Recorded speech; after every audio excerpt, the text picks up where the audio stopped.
The question of how and why the United Nations is the crux of the great conspiracy to destroy the sovereignty of the United States and the enslavement of the American people within a UN one-world dictatorship is a complete and unknown mystery to the vast majority of the American people. The reason for this unawareness of the frightening danger to our country and to the entire free world is simple. The masterminds behind this great conspiracy have absolute control of all of our mass communications media, especially television, the radio, the press, and Hollywood.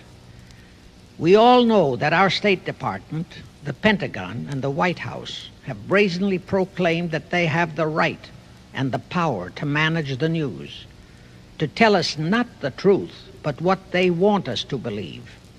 They have seized that power on orders from their masters of the great conspiracy.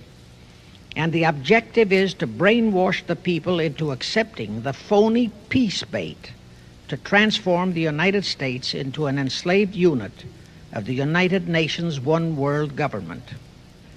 First of all, bear in mind that the so-called UN police action in Korea, fought by the United States, in which 150,000 of our sons were murdered and maimed, was part of the plot, just as the undeclared by Congress war in Vietnam, in which our sons are dying, is part of the plot, just as the plot against Rhodesia and South Africa, in which our sons will be dying, is part of the UN plot. However, the vitally important thing for all Americans, all you mothers of the boys who died in Korea and are now dying in Vietnam, to know is that our so-called leaders in Washington, whom we elected to safeguard our nation and our Constitution, are the betrayers, and that behind them are a comparatively small group of men whose sole objective is to enslave the whole world of humanity in their satanic plot of one world government. Now, in order to give you a very clear picture of this satanic plot, I will go back to its beginning, clear back in the middle of the 18th century, and name the men who put that plot into action, and then bring you down to the present, today's status of that plot. Now, as a matter of further intelligence, a term used by the FBI, let me clarify the meaning of the expression, "He is a liberal." The enemy, meaning the one world conspirators, have seized upon that word liberal as a cover-up for their activities. It sounds so innocent and so humanitarian to be liberal. Well, make sure that the person who calls himself a liberal or is described as a liberal is not in truth a red. Now then, this satanic plot was launched back in the 1760s when it first came into existence under the name of the Illuminati. This Illuminati was organized by one Adam Weishaupt, born a Jew, who was converted to Catholicism and became a Catholic priest, and then, at the behest of the then newly organized House of Rothschild, defected and organized the Illuminati.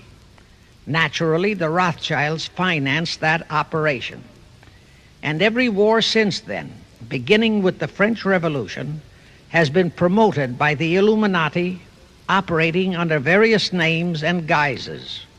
I say under various names and guises because after the Illuminati was exposed and became too notorious, Weishaupt and his co-conspirators began to operate under various other names. In the United States, immediately after World War I, they set up what they called the Council on Foreign Relations, commonly referred to as the CFR.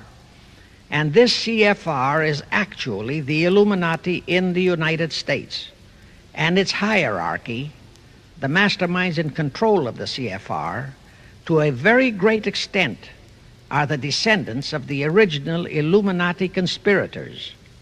But to conceal that fact, Most of them changed their original family names to American-sounding names. For example, the true name of the Dillons, Clarence and Douglas Dillon, once Secretary of the U.S. Treasury Department, is Lepowski. I'll come back to all this later.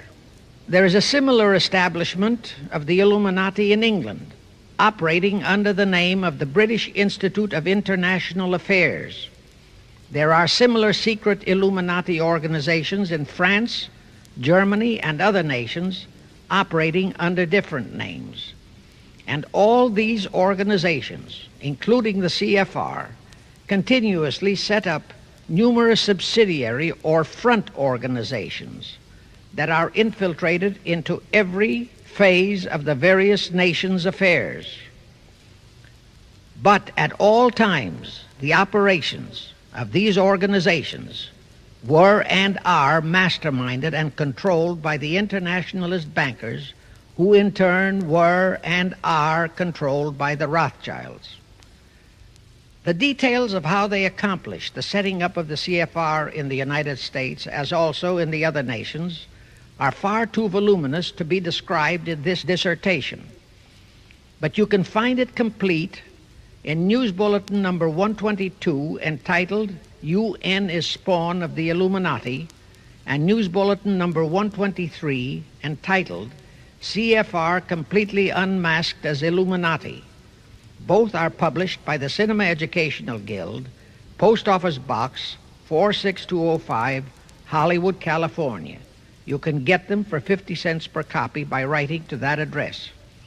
Those news bulletins reveal the names of the original founders of the Illuminati and the Americanized names of their descendants in the present CFR. Now I'll go back to the activities of the original Illuminati conspirators.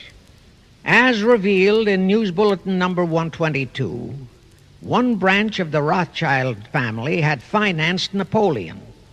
Another branch of the Rothschilds, both branches the real masterminds of the Illuminati, financed Britain, Germany, and the other nations in the Napoleonic Wars. Immediately after the Napoleonic Wars, the Illuminati assumed that all the nations were so destitute and so weary of wars that they'd be glad for any solution. So the Rothschild stooges set up what they called the Congress in Vienna, and at that meeting they tried to create the first League of Nations, their first attempted one world government, on the theory that all the crowned heads of the European governments were so deeply in debt to them that they would willingly or unwillingly serve as their stooges. But the Tsar of Russia caught the stench of the plot and completely torpedoed it. The enraged Nathan Rothschild, then the head of that dynasty, vowed that someday he or his descendants would destroy the Tsar and his entire family. And his descendants did accomplish that very threat in 1917. At this point, bear in mind that the Illuminati was not set up to operate on a short-range basis. Normally, a conspirator of any type enters into a conspiracy with the expectation of achieving his objective during his own lifetime. But that was not the case with the Illuminati. True, they hoped to accomplish their objective during their lifetime. But, paraphrasing The Show Must Go On, the Illuminati operates on the very long-range basis. Whether it will take scores of years or even centuries, they have dedicated their descendants to keep the plot boiling until they hope the conspiracy is achieved. Now let's go back to the birth of the Illuminati. Adam Weishaupt was a Jesuit-trained professor of canon law, teaching in Ingolstadt University when he defected from Christianity to embrace the Luciferian conspiracy. It was in 1770 that the professional moneylenders, the then recently organized House of Rothschild, retained him to revise and modernize the age-old protocols of Zionism, which from the outset was designed to give the synagogue of Satan, so named by Jesus Christ, ultimate world domination, so they could impose the Luciferian ideology upon what would remain of the human race after the final social cataclysm by use of satanic despotism. Weishaupt completed his task May 1st, 1776. Now you know why May 1 is the great day with all communist nations to this very day. That was the day, May 1, 1776, that Weishaupt completed his plan and officially organized the Illuminati to put the plan into execution.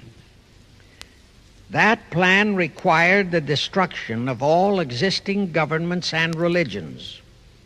That objective was to be reached by dividing the masses of people whom he, Weishaupt, termed Goyim, or human cattle, into opposing camps in ever-increasing numbers on political, social, economic, and other issues, the very conditions we have in our country today. The opposing sides were then to be armed and incidents provided which would cause them to fight and weaken themselves and gradually destroy national governments and religious institutions. Again, I say, the very conditions in the world today. And at this point, let me stress a prime feature of the Illuminati plans.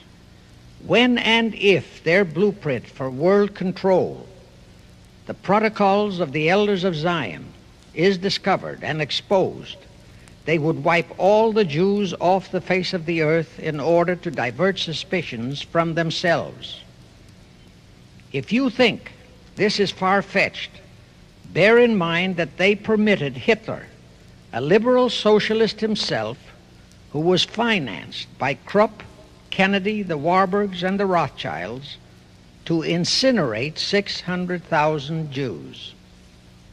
Now, just why did the conspirators choose the word Illuminati for their satanic organization? Weishaupt himself said that the word is derived from Lucifer and means holders of the light, using the lie that his objective was to bring about a one-world government to enable those with mental ability to govern the world and prevent all wars in the future. In short, using the word peace on earth as his bait, exactly as that same bait, peace, was used by the 1945 conspirators to foist the United Nations on us. Weishaupt, financed, I repeat, by the Rothschilds, recruited some 2,000 paid followers. These included the most intelligent men in the fields of arts and letters, education, the sciences, finance, and industry. He then established lodges of the Grand Orient, Masonic lodges, to be their secret headquarters. And I again repeat that in all of this he was acting under orders from the House of Rothschild. The main features of the Weishaupt plan of operation required his Illuminati to do the following things to help them to accomplish their purpose. Number one, use monetary and sex bribery to obtain control of men already in high places in the various levels of all governments and other fields of endeavor. Once influential persons had fallen for the lies, deceits, and temptations of the Illuminati, they were to be held in bondage by application of political and other forms of blackmail, threats of financial ruin, public exposure and physical harm, even death, to themselves and loved members of their families. Do you realize how many present top officials in our federal government in Washington are controlled in just that way by the CFR? Do you realize how many homosexuals in our State Department, the Pentagon, all federal agencies, even in the White House, are controlled that way? Number two, Illuminati on the faculties of colleges and universities were to cultivate students possessing exceptional mental ability belonging to well-bred families with international leanings and recommend them for special training in internationalism. Such training was to be provided by granting scholarships to those selected by the Illuminists. That gives you an idea what a Rhodes Scholarship means. It means indoctrination into accepting the idea that only a one-world government can put an end to recurring wars and strife. That's how the United Nations was sold to the American people. One of the most notable Rhodes Scholars we have in our country is Senator William J. Fulbright, sometimes referred to as Half-Bright. His entire voting record spells Illuminati.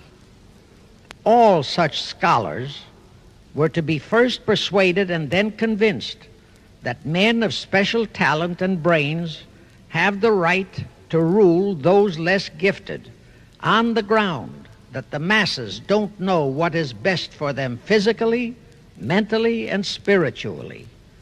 In addition to the Rhodes and similar scholarships, today there are 3 special Illuminati schools located in Gordonstown in Scotland, Salem in Germany, and Anavryta in Greece. These 3 are known ones, but there are others that are kept under cover. Prince Philip, the husband of Britain's Queen Elizabeth, was educated at Gordonstown at the instigation of Lord Louis Mountbatten, his uncle, a Rothschild relative, who became Britain's admiral of the fleet after World War II ended. Number 3, all influential people trapped into coming under the control of the Illuminati, plus the students who had been specially educated and trained, were to be used as agents and placed behind the scenes of all governments as experts and specialists, so they would advise the top executives to adopt policies which would, in the long run, serve the secret plans of the Illuminati one-world conspiracy and bring about the destruction of the governments and religions they were elected or appointed to serve. Do you know how many such men operate in our government at this very time? Rusk, McNamara, Hubert Humphrey, Fulbright, Kuchel, and go on and on and on. Number 4, perhaps the most vital directive in Weishaupt's plan was to obtain absolute control of the press, at that time the only mass communications media, to distribute information to the public, so that all news and information could be slanted, so that the masses could be convinced that a one-world government is the only solution to our many and varied problems. Now do you know who owns and controls our mass communications media? I'll tell you, practically all the movie lots in Hollywood is owned by the Lehmans, Kuhn Loeb and Company, Goldman Sachs, and other internationalist bankers. All the national radio and TV channels in the nation are owned and controlled by those same internationalist bankers. The same is true of every chain of metropolitan newspapers and magazines, also of the press wire services, such as Associated Press, United Press International, etc. The supposed heads of all those media are merely the fronts for the internationalist bankers, who in turn compose the hierarchy of the CFR, today's Illuminati in America. Now can you understand why the Pentagon's press agent Sylvester so brazenly proclaimed that the government has the right to lie to the people? What he really meant was that our CFR-controlled government had the power to lie to and be believed by the brainwashed American people. And let's again go back to the first days of the Illuminati. Because Britain and France were the 2 greatest world powers in the late years of the 18th century, Weishaupt ordered the Illuminati to foment the colonial wars, including our Revolutionary War, to weaken the British Empire and organize the French Revolution to destroy the French Empire. He scheduled the French Revolution to start in 1789. However, in 1784, a true act of God placed the Bavarian government in possession of evidence which proved the existence of the Illuminati, and that evidence could have saved France if they, the French government, hadn't refused to believe it. Here is how that act of God happened. It was in 1874 that Weishaupt issued his orders for the French Revolution. A German writer named Zwack put it into book form. It contained the entire Illuminati story and Weishaupt's plans. A copy of this book was sent to the Illuminists in France, headed by Robespierre, whom Weishaupt had delegated to foment the French Revolution. The courier was struck and killed by lightning as he rode through Ralston on his way from Frankfurt to Paris. The police found the subversive documents on his body and turned them over to the proper authorities. After careful study of the plot, the Bavarian government ordered the police to raid Weishaupt's newly organized lodges of the Grand Orient and the homes of his most influential associates. All additional evidence thus discovered convinced the authorities the documents were genuine copies of the conspiracy by which the Illuminati planned to use wars and revolutions to bring about the establishment of a one-world government, the powers of which they, headed by the Rothschilds, intended to usurp as soon as it was established, exactly in line with the United Nations plot of today. In 1785, the Bavarian government outlawed the Illuminati and closed the lodges of the Grand Orient. In 1786, they published all the details of the conspiracy. The English title of that publication is The Original Writings of the Order and Sect of the Illuminati. Copies of the entire conspiracy were sent to all the heads of church and state in Europe. But the power of the Illuminati, which was actually the power of the Rothschilds, was so great that this warning was ignored. Nevertheless, Illuminati became a dirty word, and it went underground. At the same time, Weishaupt ordered Illuminists to infiltrate into the lodges of Blue Masonry and form their own secret societies within all secret societies. Only Masons who proved themselves internationalists and those whose conduct proved they had defected from God were initiated into the Illuminati. Thenceforth, the conspirators donned the cloak of philanthropy and humanitarianism to conceal their revolutionary and subversive activities. In order to infiltrate into Masonic lodges in Britain, Weishaupt invited John Robison over to Europe.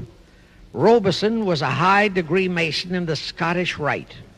He was a professor of natural philosophy at Edinburgh University and secretary of the Royal Society of Edinburgh.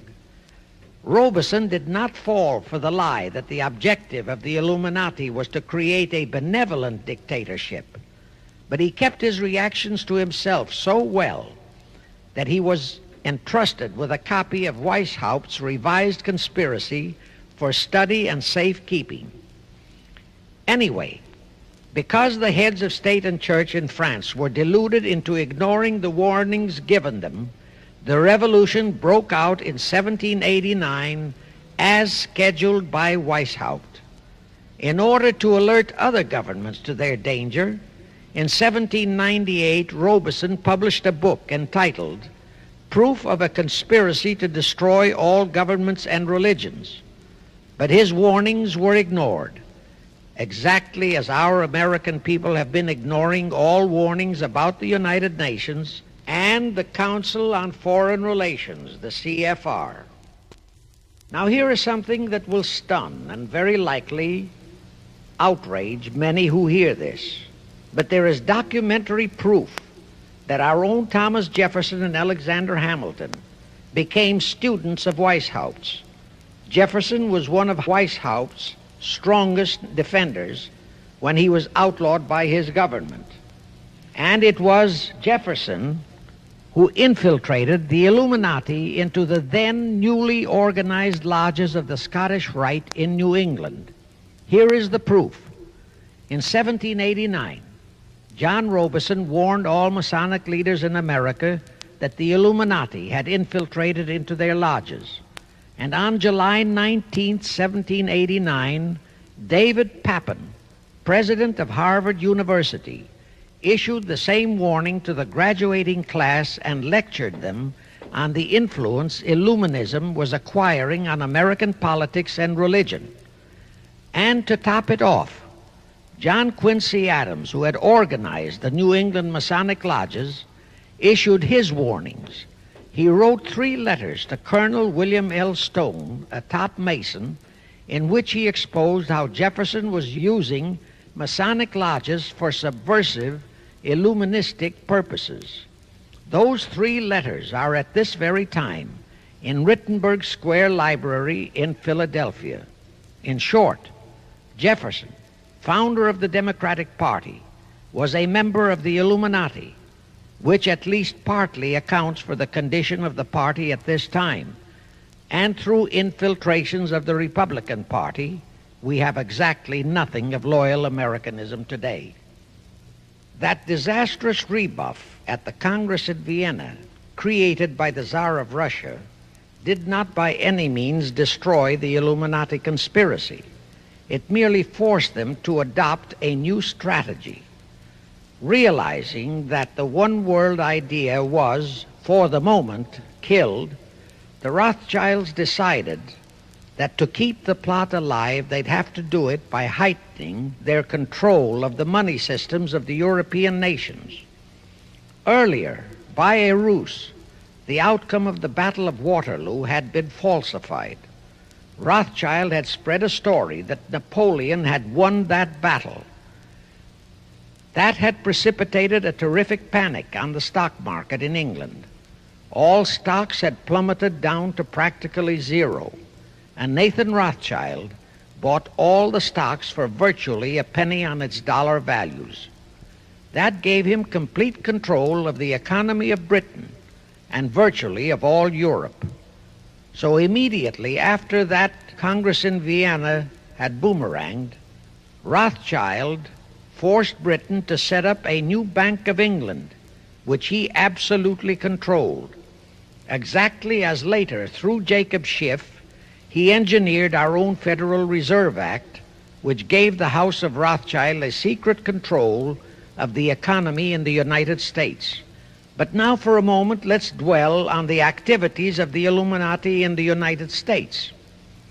In 1826, one Captain William Morgan decided it was his duty to inform all Masons and the general public what the full truth was regarding the Illuminati, their secret plans and intended objectives. Also reveal the identities of the masterminds of the conspiracy.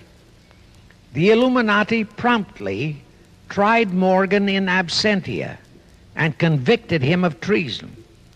They ordered one Richard Howard, an English Illuminist, to carry out their sentence of execution as a traitor. Morgan was warned and he tried to escape to Canada, but Howard caught up with him near the border, near the Niagara Gorge to be exact, where he murdered him.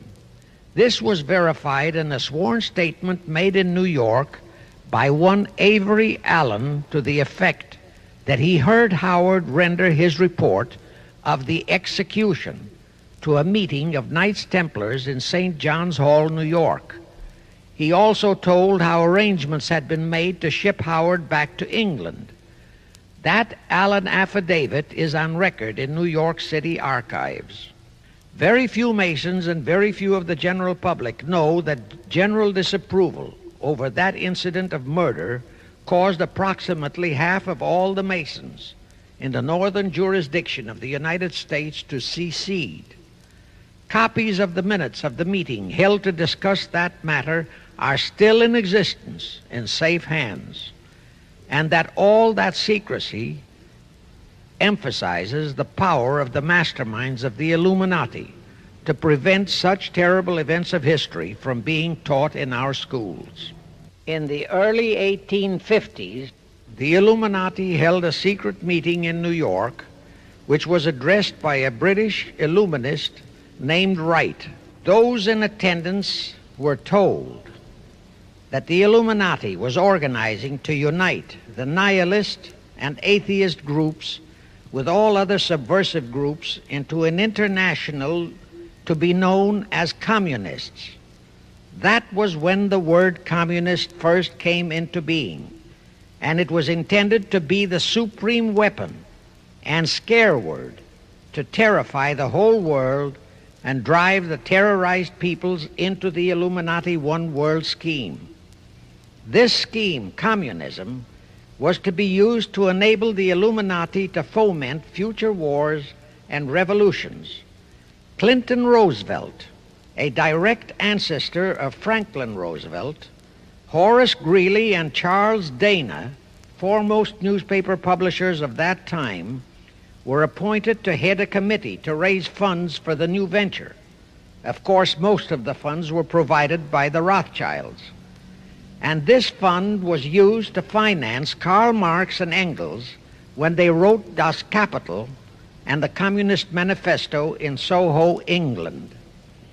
And this clearly reveals that communism is not a so-called ideology, but a secret weapon, a bogeyman word to serve the purpose of the Illuminati. Weishaupt died in 1830, but prior to his death he prepared a revised version of the age-old conspiracy, the Illuminati, which under various aliases was to organize, finance, direct, and control all international organizations and groups by working their agents into executive positions at the top.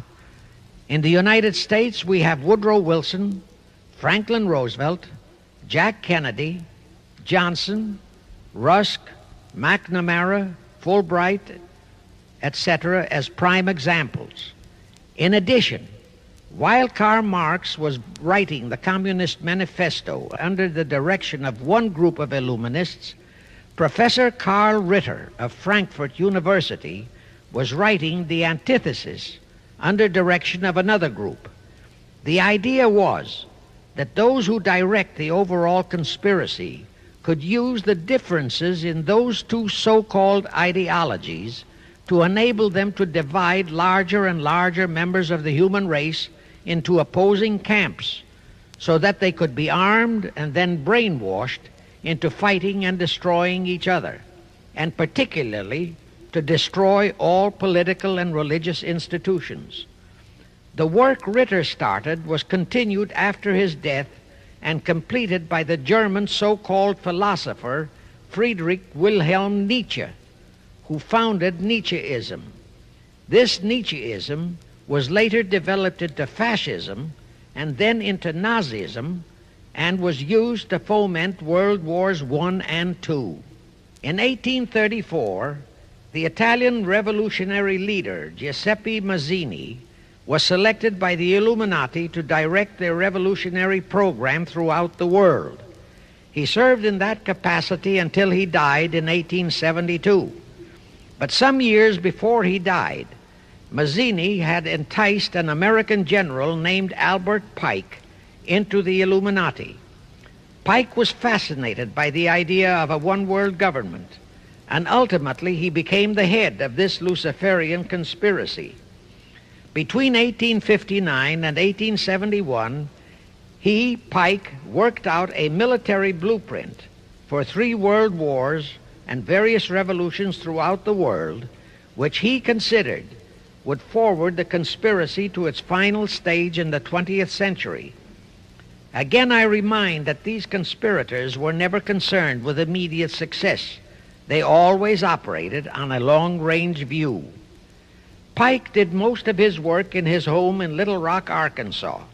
But a few years later, when the Illuminati's lodges of the Grand Orient became suspect and repudiated because of Mazzini's revolutionary activities in Europe, Pike organized what he called the New and Reformed Palladian Rite. He set up 3 supreme councils, one in Charleston, South Carolina, one in Rome, Italy, and the third in Berlin, Germany. He had Mazzini establish 23 subordinate councils in strategic locations throughout the world. These have been the secret headquarters of the world revolutionary movement ever since. Long before Marconi invented radio, the scientists in the Illuminati had found the means for Pike and the heads of his councils to communicate secretly. It was the discovery of that secret that enabled intelligence officers to understand how apparently unrelated incidents, one such as the assassination of an Austrian prince at Sarajevo, took place simultaneously throughout the world, which developed into a war or a revolution. Pike's plan was as simple as it has proved effective. It called for communism, Nazism, political Zionism, and other international movements be organized and used to foment 3 global world wars and at least 2 major revolutions. The First World War was to be fought so as to enable the Illuminati to destroy Tsarism in Russia, as vowed by Rothschild after the Tsar had torpedoed his scheme at the Congress in Vienna, and to transform Russia into a stronghold of atheistic communism. The differences stirred up by agents of the Illuminati between the British and German empires were to be used to foment this war. After the war would be ended, communism was to be built up and used to destroy other governments and weaken religions. World War II, when and if necessary, was to be fomented by using the controversies between fascists and political Zionists. And here let it be noted that Hitler was financed by Krupp, the Warburgs, the Rothschilds, and other internationalist bankers, and that the slaughter of the supposed 600,000 Jews by Hitler didn't bother the Jewish internationalist bankers at all.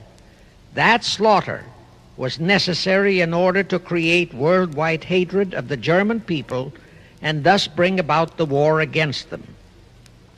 In short, this Second World War was to be fought to destroy Nazism and to increase the power of political Zionism so that the State of Israel could be established in Palestine. During this World War II, international communism was to be built up until it equaled in strength that of united Christendom. When it reached that point, it was to be contained and kept in check until required for the final social cataclysm. As we know now, Roosevelt, Churchill, and Stalin put that exact policy into effect, and Truman, Eisenhower, Kennedy, and Johnson continued that same exact policy. World War III is to be fomented by using the so-called controversies the agents of the Illuminati, operating under whatever new name, are now stirring up between the political Zionists and the leaders of the Muslim world.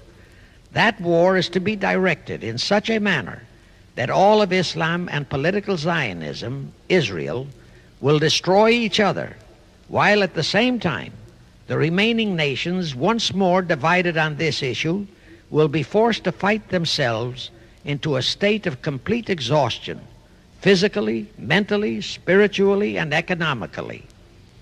Now, can any thinking person doubt that the intrigue now going on in the Near, Middle, and Far East is designed to accomplish that satanic objective? Pike himself foretold all this in a statement he made to Mazzini on August 15, 1871. Pike stated that after World War III is ended, those who will inspire to undisputed world domination will provoke the greatest social cataclysm the world has ever known. Quoting his own words, taken from the letter he wrote to Mazzini, and which letter is now catalogued in the British Museum in London, England, he said, "We shall unleash the nihilists and the atheists, and we shall provoke a great social cataclysm which in all its horror will show clearly to all nations the effect of absolute atheism, the origin of savagery and of most bloody turmoil. Then everywhere the people, forced to defend themselves against the world minority of revolutionaries, will exterminate those destroyers of civilization, and the multitudes disillusioned with Christianity, whose deistic spirits will be from that moment on without direction and leadership, and anxious for an ideal but without knowledge where to send its adoration, will receive the true light through the universal manifestation of the pure doctrine of Lucifer, brought finally out into public view, a manifestation which will result from a general reactionary movement which will follow the destruction of Christianity and atheism, both conquered and exterminated at the same time." When Mazzini died in 1872, Pike made another Italian revolutionary leader named Adrian Lemmy his successor. Lemmy, in turn, was succeeded by Lenin and Trotsky, then by Stalin. The revolutionary activities of all those men were financed by British, French, German, and American international bankers, all of them dominated by the House of Rothschild. We are supposed to believe that the international bankers of today, like the money changers of Christ's day, are only the tools or agents of the great conspiracy, but actually they are the masterminds behind all of it. While the general public has been brainwashed by all the mass communications media into believing that communism is a movement of the so-called workers, the actual fact is that both British and American intelligence officers have authentic documentary evidence that international liberals operating through their international banking houses, particularly the House of Rothschild, have financed both sides in every war and revolution since 1776. Those who today comprise the conspiracy, the CFR in the United States, direct our governments, whom they hold in usury through such methods as the Federal Reserve System in America, to fight wars such as Vietnam, created by the United Nations, so as to further Pike's Illuminati plans to bring the world to that stage of the conspiracy when atheistic communism and the whole of Christianity can be forced into an all-out Third World War within each remaining nation, as well as on an international scale. The headquarters of the great conspiracy in the late 1700s was in Frankfurt, Germany, where the House of Rothschild had been established by Mayer Anschelm, who adopted the Rothschild name and linked together other international financiers who had literally sold their souls to the devil. After the Bavarian government's exposure in 1786, the conspirators moved their headquarters to Switzerland, then to London.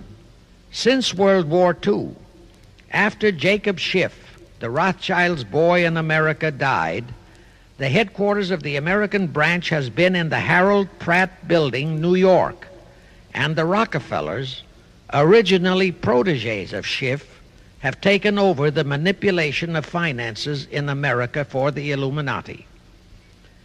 In the final phases of the conspiracy, the one world government will consist of the king dictator, head of the United Nations, the CFR, and a few billionaires, economists, and scientists who have proved their devotion to the great conspiracy. All others are to be integrated into a vast conglomeration of mongrelized humanity, actually slaves. Now let me show you how our federal government and the American people have been sucked into the one world takeover plot of the Illuminati great conspiracy. And always bear in mind that the United Nations was created to become the housing for that one world so-called liberal conspiracy. The real foundations of the plot for the takeover of the United States were laid during the period of our Civil War. Not that Weishaupt and the earlier masterminds had ever overlooked the New World. As I have previously indicated, Weishaupt had his agents planted over here as far back as the Revolutionary War. But George Washington was more than a match for them.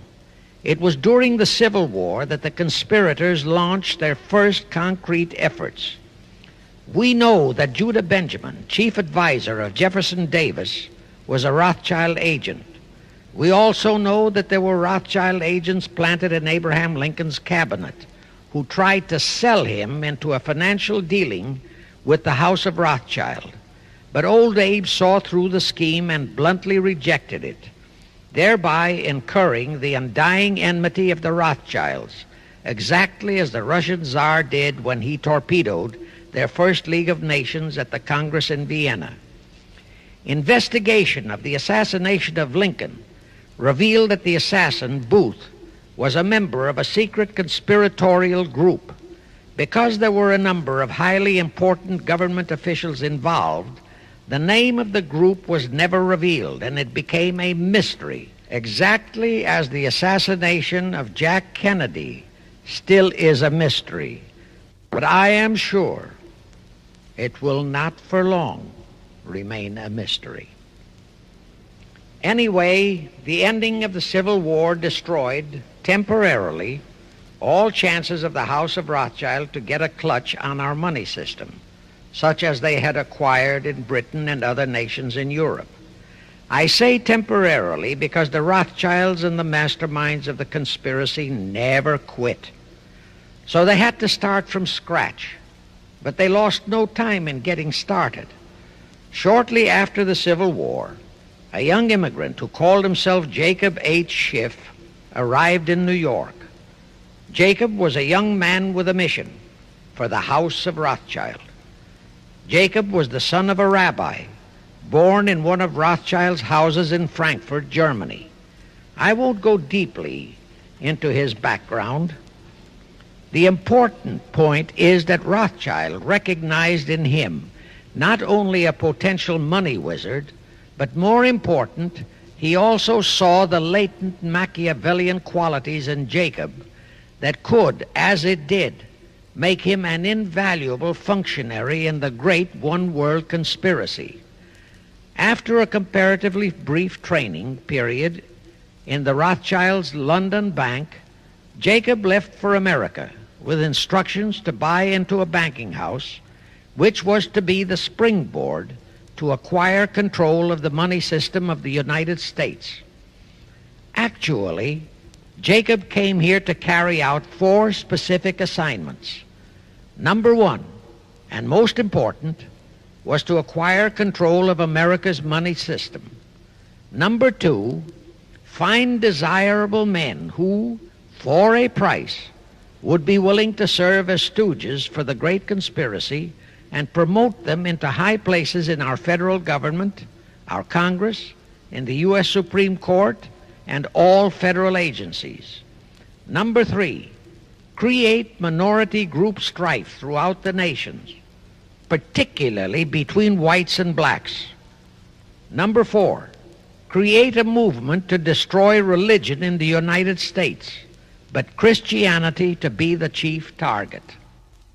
Earlier, I stated that Jacob Schiff came to America with orders by Rothschild to carry out 4 specific directives. The first and most important one was to get control of the United States money system. Let's trace Schiff's step to accomplish that directive. As a first step, he had to buy into a banking house, but it had to be the kind of a house that he could absolutely control and mold for that primary objective of entrapping our U.S. money system. After carefully scouting around, Jacob bought a partnership in a firm that called itself Kuhn and Loeb. Like Schiff, Kuhn and Loeb were immigrants from German Jewish ghettos. They came to the United States in the mid-1840s. Both started their business careers as itinerant pack peddlers. In the early 1850s, they pooled their interests and set up a merchandising store in Lafayette, Indiana, under the firm name of Kuhn and Loeb, servicing the covered wagon settlers on their way west. In the years that followed, they set up similar stores in Cincinnati and St. Louis. Then they added pawnbroking to their merchandising pursuits. From that to money lending was a short and quick step. By the time Schiff arrived on the scene, Kuhn and Loeb was a well-known private banking firm, and this is the firm Jacob bought into. Shortly after he became a partner in Kuhn and Loeb, Schiff married Loeb's daughter, Teresa.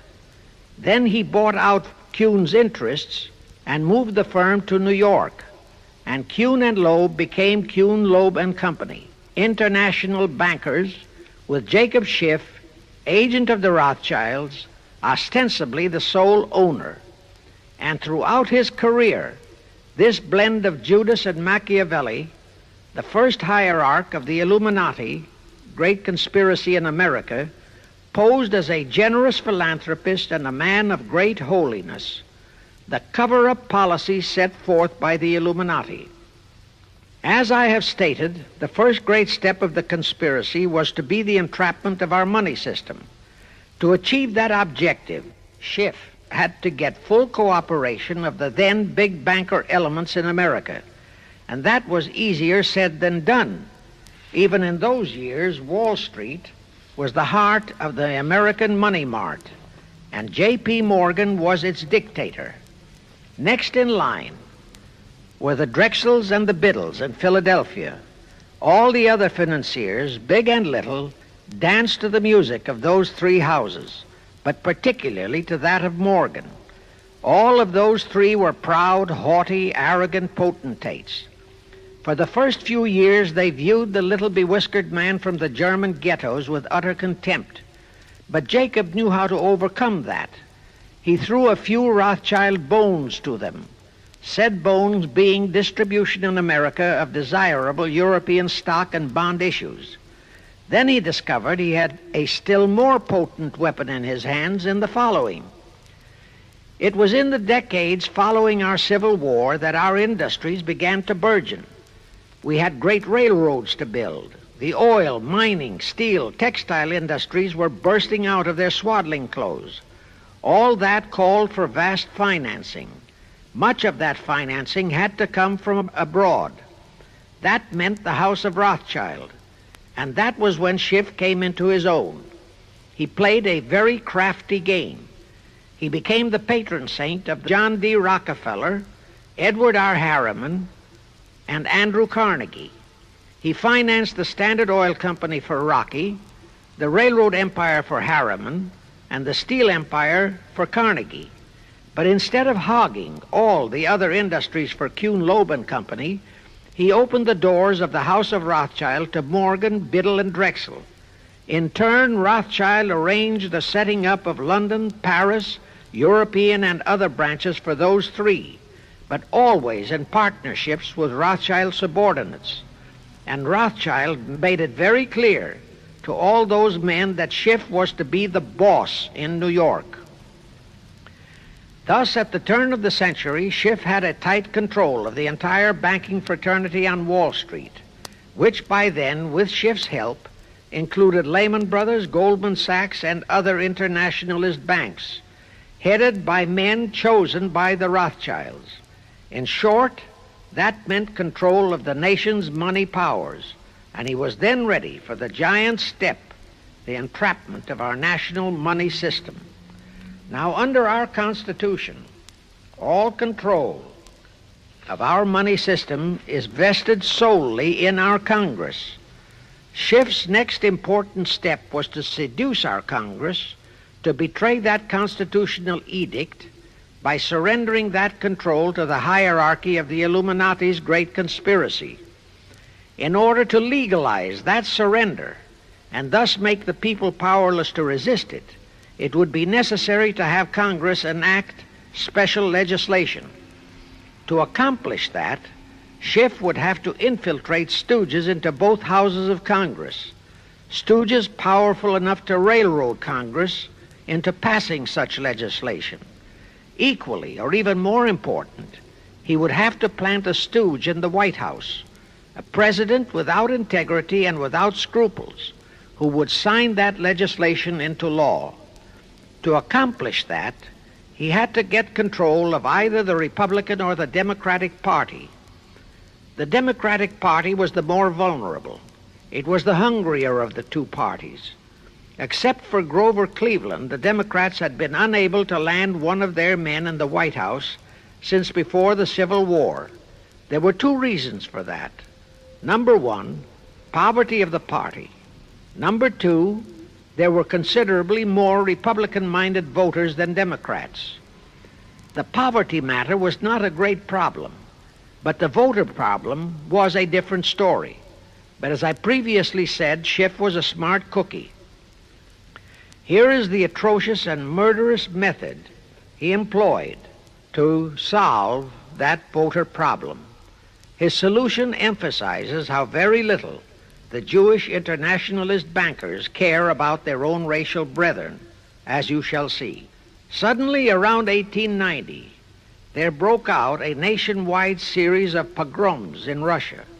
Many, many thousands of innocent Jews, men, women, and children, were slaughtered by the Cossacks and other peasants. Similar pogroms with similar slaughter of innocent Jews broke out in Poland, Romania, and Bulgaria. All those pogroms were fomented by Rothschild agents.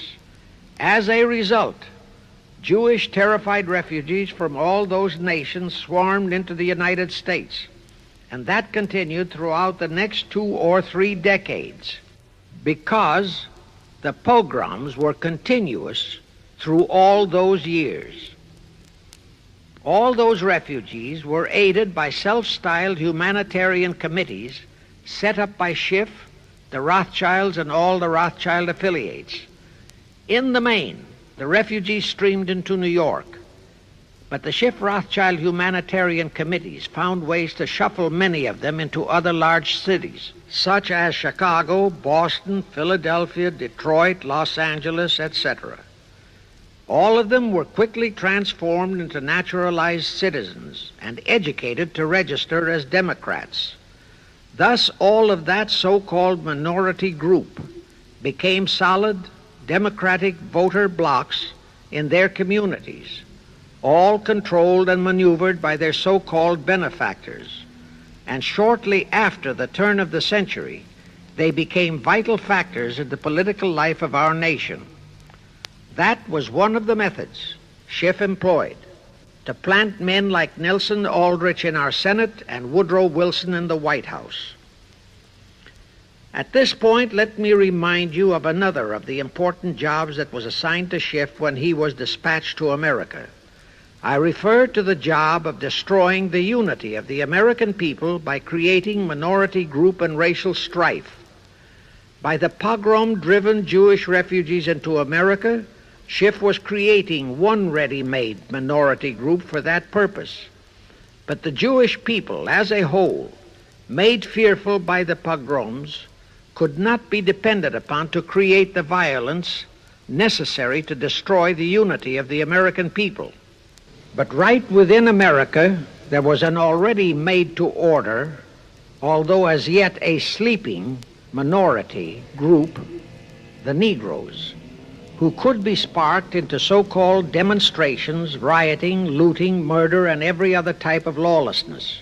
All that was necessary was to incite and arouse them.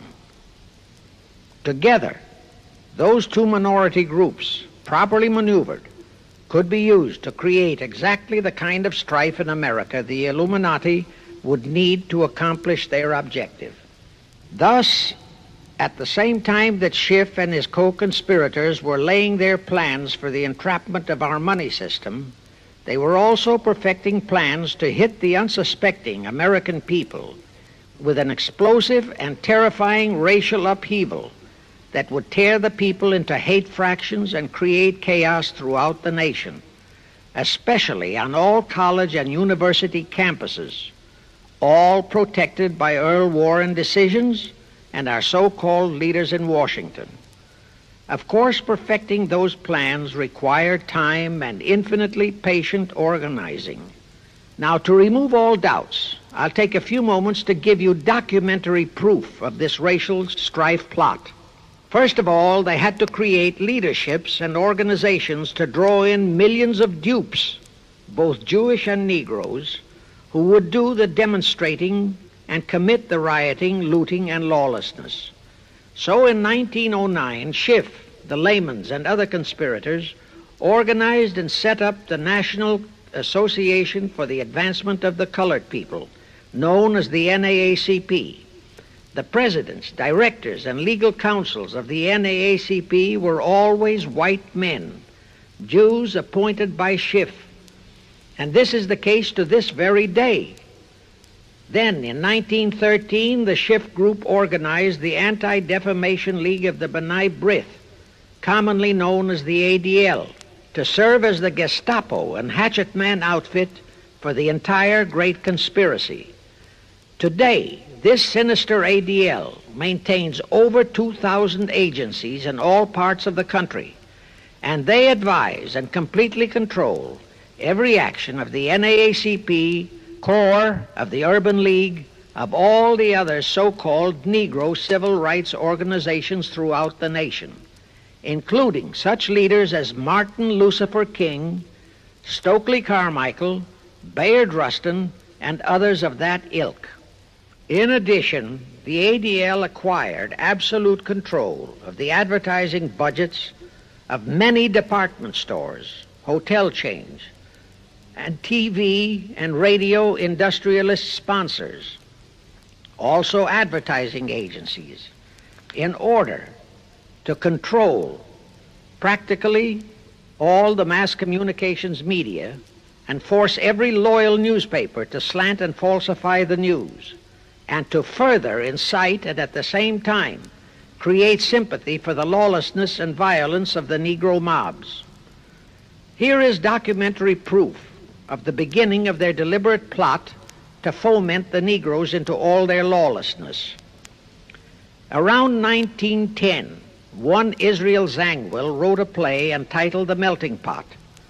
It was sheer propaganda to incite the Negroes and Jews, because the play purportedly visualized how the American people were discriminating against and persecuting Jews and Negroes. At that time, nobody seemed to realize that it was a propaganda play. It was that cleverly written. The propaganda was well wrapped up in the truly great entertainment in the play, and it was a big Broadway hit. Now, in those years, the legendary Diamond Jim Brady used to throw a banquet at the famous Delmonico restaurant in New York after the opening performance of a popular play. He threw such a party for the cast of The Melting Pot, its author, producer, and chosen Broadway celebrities. By then, I'd already made a personal mark on the Broadway theater and was invited to that party. There I met George Bernard Shaw and a Jewish writer named Israel Cohen. Zangwill, Shaw, and Cohen were the triumvirate who created the Fabian Society in England and had worked closely with a Frankfurt Jew named Mordecai, who had changed his name to Karl Marx. But remember, at that time, both Marxism and communism were just emerging, and nobody paid much attention to either, and nobody suspected the propaganda in the writings of those three really brilliant writers. At that banquet, Israel Cohen told me he was then engaged in writing a book which was to be a follow-up on Zangwill's The Melting Pot. The title of his book was to be A Racial Program for the 20th Century. At that time, I was completely absorbed by my work as a playwright, and significant as that title was, its real objective never dawned on me, nor was I interested in reading the book. But it suddenly hit me with the force of a hydrogen bomb when I received a newspaper clipping of an item published by the Washington, D.C. Evening Star in May 1957. That item was a verbatim reprint of the following excerpt in Israel Cohen's book, A Racial Program for the 20th Century, and it reads, as I quote, "We must realize that our party's most powerful weapon is racial tension. By propounding into the consciousness of the dark races that for centuries they have been oppressed by the whites, we can mold them to the program of the Communist Party. In America, we will aim for subtle victory. While inflaming the Negro minority against the whites, we will instill in the whites a guilt complex for their exploitation of the Negroes. We will aid the Negroes to rise to prominence in every walk of life, in the professions and in the world of sports and entertainment. With this prestige, the Negro will be able to intermarry with the whites and begin a process which will deliver America to our cause." That same excerpt was entered into the congressional record of June 7, 1957 by Representative Thomas G. Abernathy. Thus the authenticity of that passage in Cohen's book was fully established. But the one question that remained in my mind was whether it represented the official policy or plot of the Communist Party or just a personal expression of Cohen himself. Hence I sought more proof, and I found it. In an official pamphlet published in 1935 by the New York Communist Party's official Workers' Library Publishers. That pamphlet was entitled, "The Negroes in a Soviet America." It urged the Negroes to rise up, form a Soviet state in the South, and apply for admission to the Soviet Union. It contained a firm pledge that the revolt would be supported by all American Reds and all so-called liberals. On page 38, it promised that a Soviet government would confer greater benefits to Negroes than to whites. And again, this official communist pamphlet pledged that, I quote, "Any act of discrimination or prejudice against a Negro will become a crime under the revolutionary law," unquote. That statement proved that the excerpt in Israel Cohen's book, published in 1913, was an official edict of the Communist Party and directly in line with the Illuminati blueprint for world revolution issued by Weishaupt and later by Albert Pike. Now there's only one question, and that is to prove that the communist regime is directly controlled by the American Jacob Schiff and London Rothschild masterminds of the Great Conspiracy. A little later, I will provide that proof that will remove even a remote doubt that the Communist Party as we know it was created by those masterminds, capitalists if you will note, that Schiff, the Warburgs, and the Rothschilds planned and financed the entire Russian Revolution, also the murder of the Tsar and his family, and that Lenin, Trotsky, and Stalin took their orders directly from Schiff and the other capitalists whom they supposedly are fighting. Now can you see why the vile Earl Warren and his equally vile co-Supreme Court justices issued that infamous and treasonous desegregation decision in 1954? It was to aid and abet the plot of the Illuminati conspirators to create tension and strife between Negroes and whites. Can you see why the same Earl Warren issued his decision prohibiting Christian prayers and Christmas carols in our schools? It was done to destroy Christianity. Can you see why Eisenhower, despite all the rigid constitutional prohibitions, sent federal troops into a southern state to enforce the desegregation decision? Why Kennedy did likewise?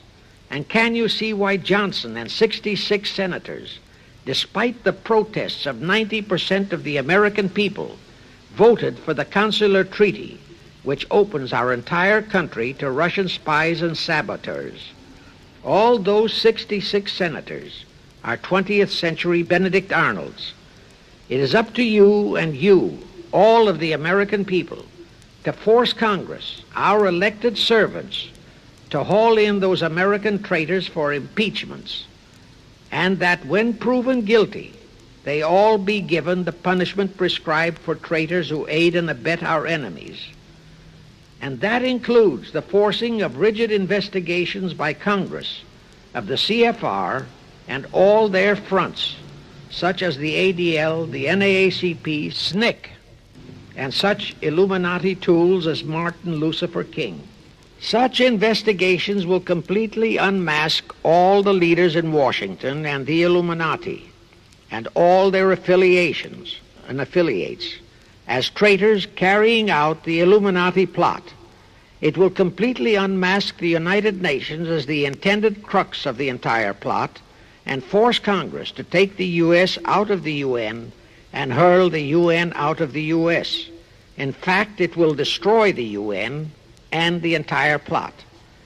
Before I close this phase, I wish to reiterate and stress one vital point, which I urge you to never forget if you wish to save our country for your children and their children.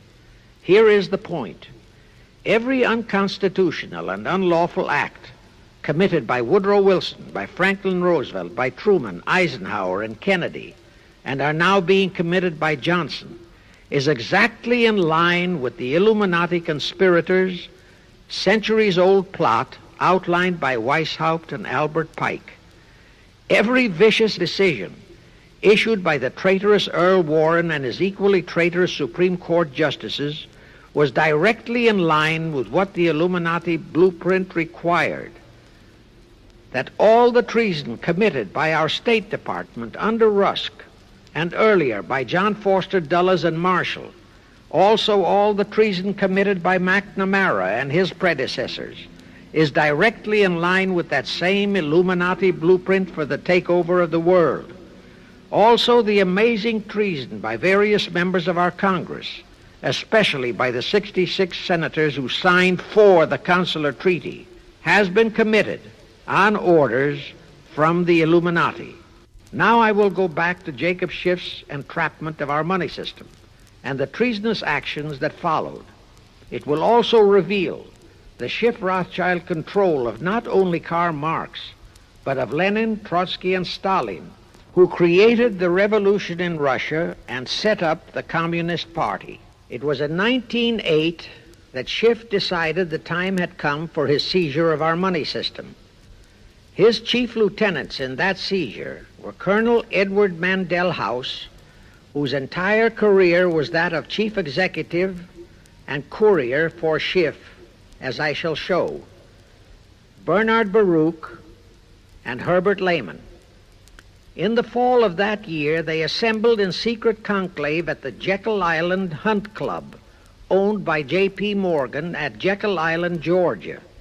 Among those present were J.P. Morgan, John D. Rockefeller, Colonel House, Senator Nelson Aldrich, Schiff, Stillman and Vanderlip of the New York National City Bank, W.N.J. Seligman, Eugene Meyer, Bernard Baruch, Herbert Lehman, Paul Warburg, in short, all of the international bankers in America, all of them members of the hierarchy of the Illuminati's great conspiracy. A week later, they emerged with what they called the Federal Reserve System. Senator Aldrich was the stooge who was to railroad it through Congress. But they held that railroading in abeyance for one chief reason. They would first have to plant their man, an obedient stooge, in the White House to sign the Federal Reserve Act into law. They knew that even if the Senate would pass that act unanimously, the then newly elected President Taft would promptly veto it. So they waited. In 1912, their man, Woodrow Wilson, was elected to the presidency. Immediately after Wilson was inaugurated, Senator Aldrich railroaded the Federal Reserve Act through both houses of Congress, and Wilson promptly signed it, and the Federal Reserve Act became law. That heinous act of treason was committed in December 23, 1913, 2 days before Christmas, when all the members of Congress, except for several carefully picked representatives and 3 equally carefully picked senators, were away from Washington. How heinously treasonous was that act? I'll tell you. Our founding fathers knew full well the power of money.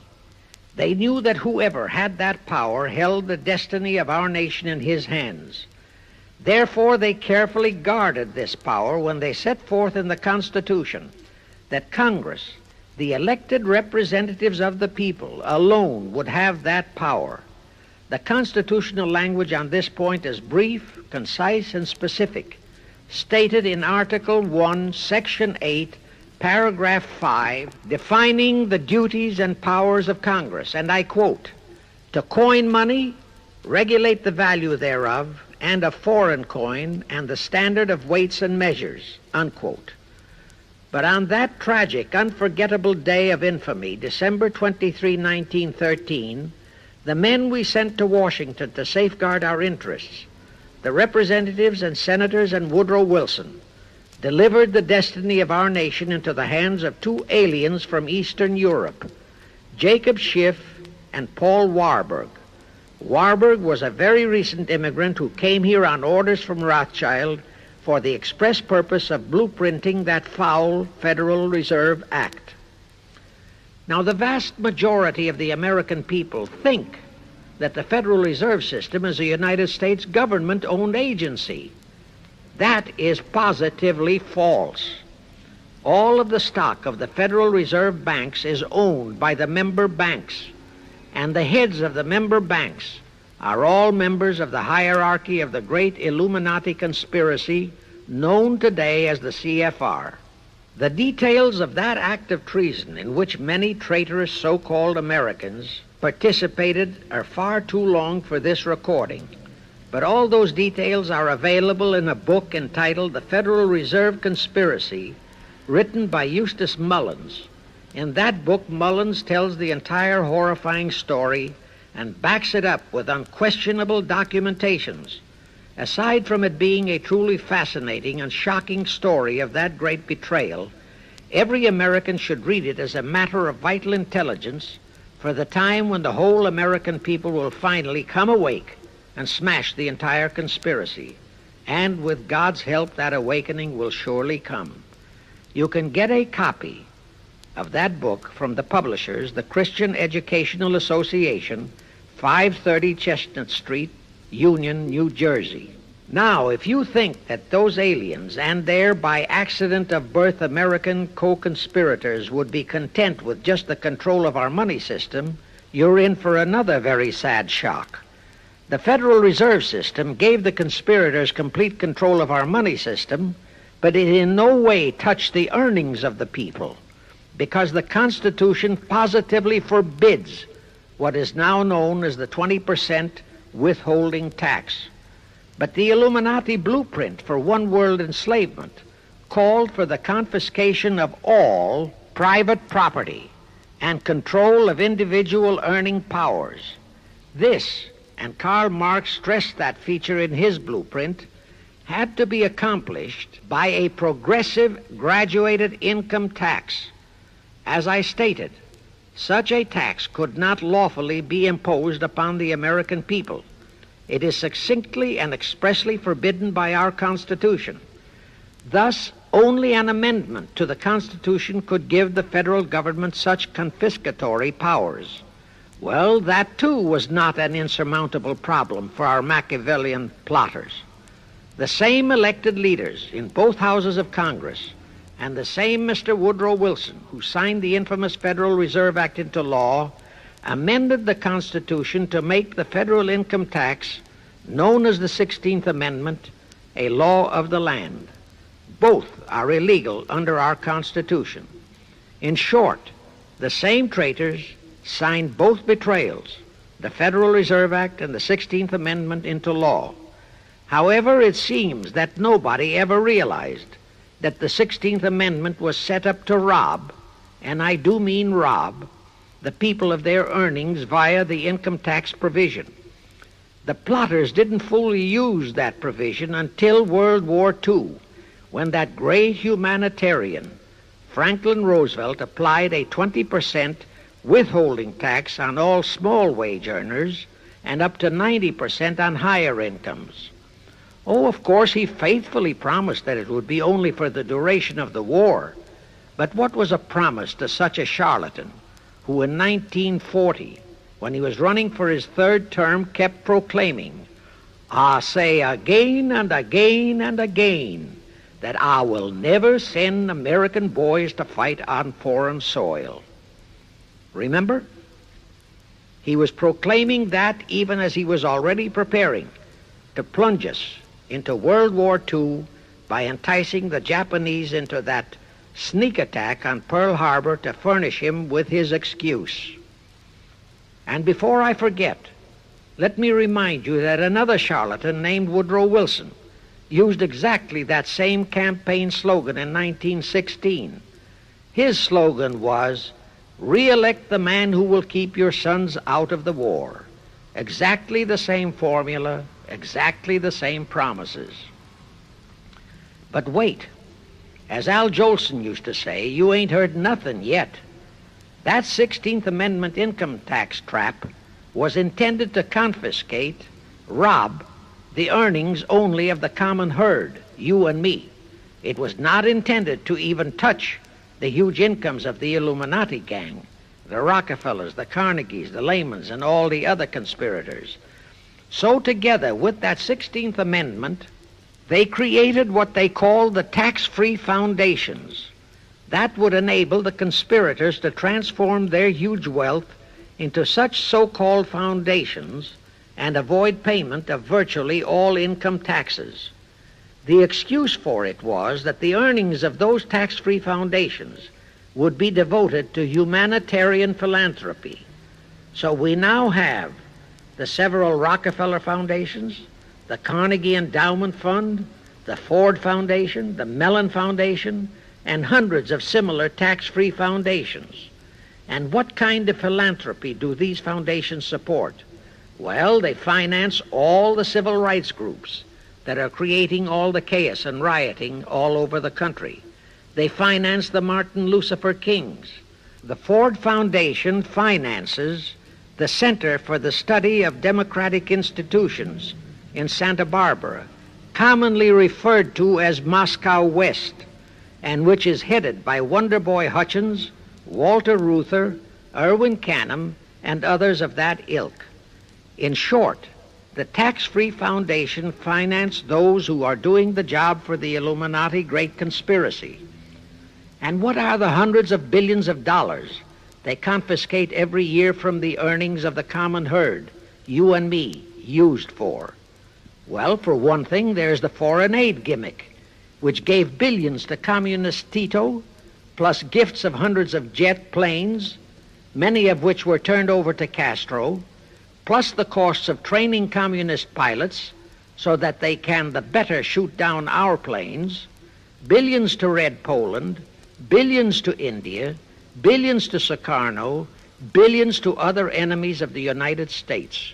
That's what that treasonously railroaded 16th Amendment has done to our nation, to the American people, to you and to me, to your children and their children. Our CFR Illuminati-controlled federal government can grant tax-free status to all foundations and pro-red one-world outfits, such as the Fund for the Republic. But if you, or a patriotic pro-organization, is too outspokenly pro-American, they can terrify and intimidate you by finding a misplaced comma in your income tax report and by threatening you with penalties, fines, and even prison. Future historians will wonder how the American people could have been so naive and stupid as to have permitted such audaciously brazen acts of treason as the Federal Reserve Act and the 16th Amendment. Well, they were not naive and they were not stupid. The answer is they trusted the men they elected to safeguard our country and our people, and they just didn't have even an inkling about either betrayal until after each one had been accomplished. It was the Illuminati-controlled mass communications media that kept and is keeping our people naive and stupid and unaware of the treason being committed. Now the great question is, when will the people wake up and do to our traitors of today what George Washington and our founding fathers would have done to Benedict Arnold? Actually, Benedict Arnold was a petty traitor compared to our present traitors in Washington. Now let's go back to the events that followed the rape of our Constitution by the passage of the Federal Reserve Act of the 16th Amendment. With Wilson completely under their control, the masterminds of the great conspiracy put in motion their next and what they hoped would be their final steps to achieve their one-world government. The first of those steps was to be World War I. Why war? Simple. The only excuse for a one-world government is that it will supposedly ensure peace. The only thing that can make people cry for peace is war. War brings chaos, destruction, exhaustion, to winner as well as to loser. It brings economic ruin to both. Most important, it destroys the flower of the young manhood of both. To the saddened and heartbroken oldsters, the mothers and fathers, who are left with nothing but memories of their beloved sons, peace becomes worth any price. And that is the emotion upon which the conspirators depend for the success of their satanic plot. Throughout the 19th century, from 1814 to 1914, the world as a whole was at peace. Such wars as the Franco-Prussian, our own Civil War, the Russo-Japanese War, were what might be termed local disturbances that did not affect the rest of the world. All the great nations were prosperous, the peoples staunchly nationalistic and fiercely proud of their sovereignties. It was utterly unthinkable that the French and the German peoples would be willing to live under a one-world government, or the Turks and the Russians, or the Chinese and the Japanese. Even more unthinkable that a Kaiser Wilhelm or a Franz Joseph or a Tsar Nicholas or any monarch would willingly and meekly surrender his throne to a one-world government. But bear in mind that the peoples in all nations are the real power, and only one thing, war, could make the peoples yearn and clamor for a peace-ensuring one-world government. But it would have to be a frightful and horribly devastating war. It could not be just a local disturbing war between just two nations. It would have to be a world war. No major nation must be left untouched by the horrors and devastation of such a war. The cry for peace must be made universal. Actually, that was the format set by the Illuminati and Nathan Rothschild at the turn of the 19th century. They first maneuvered all of Europe into the Napoleonic Wars.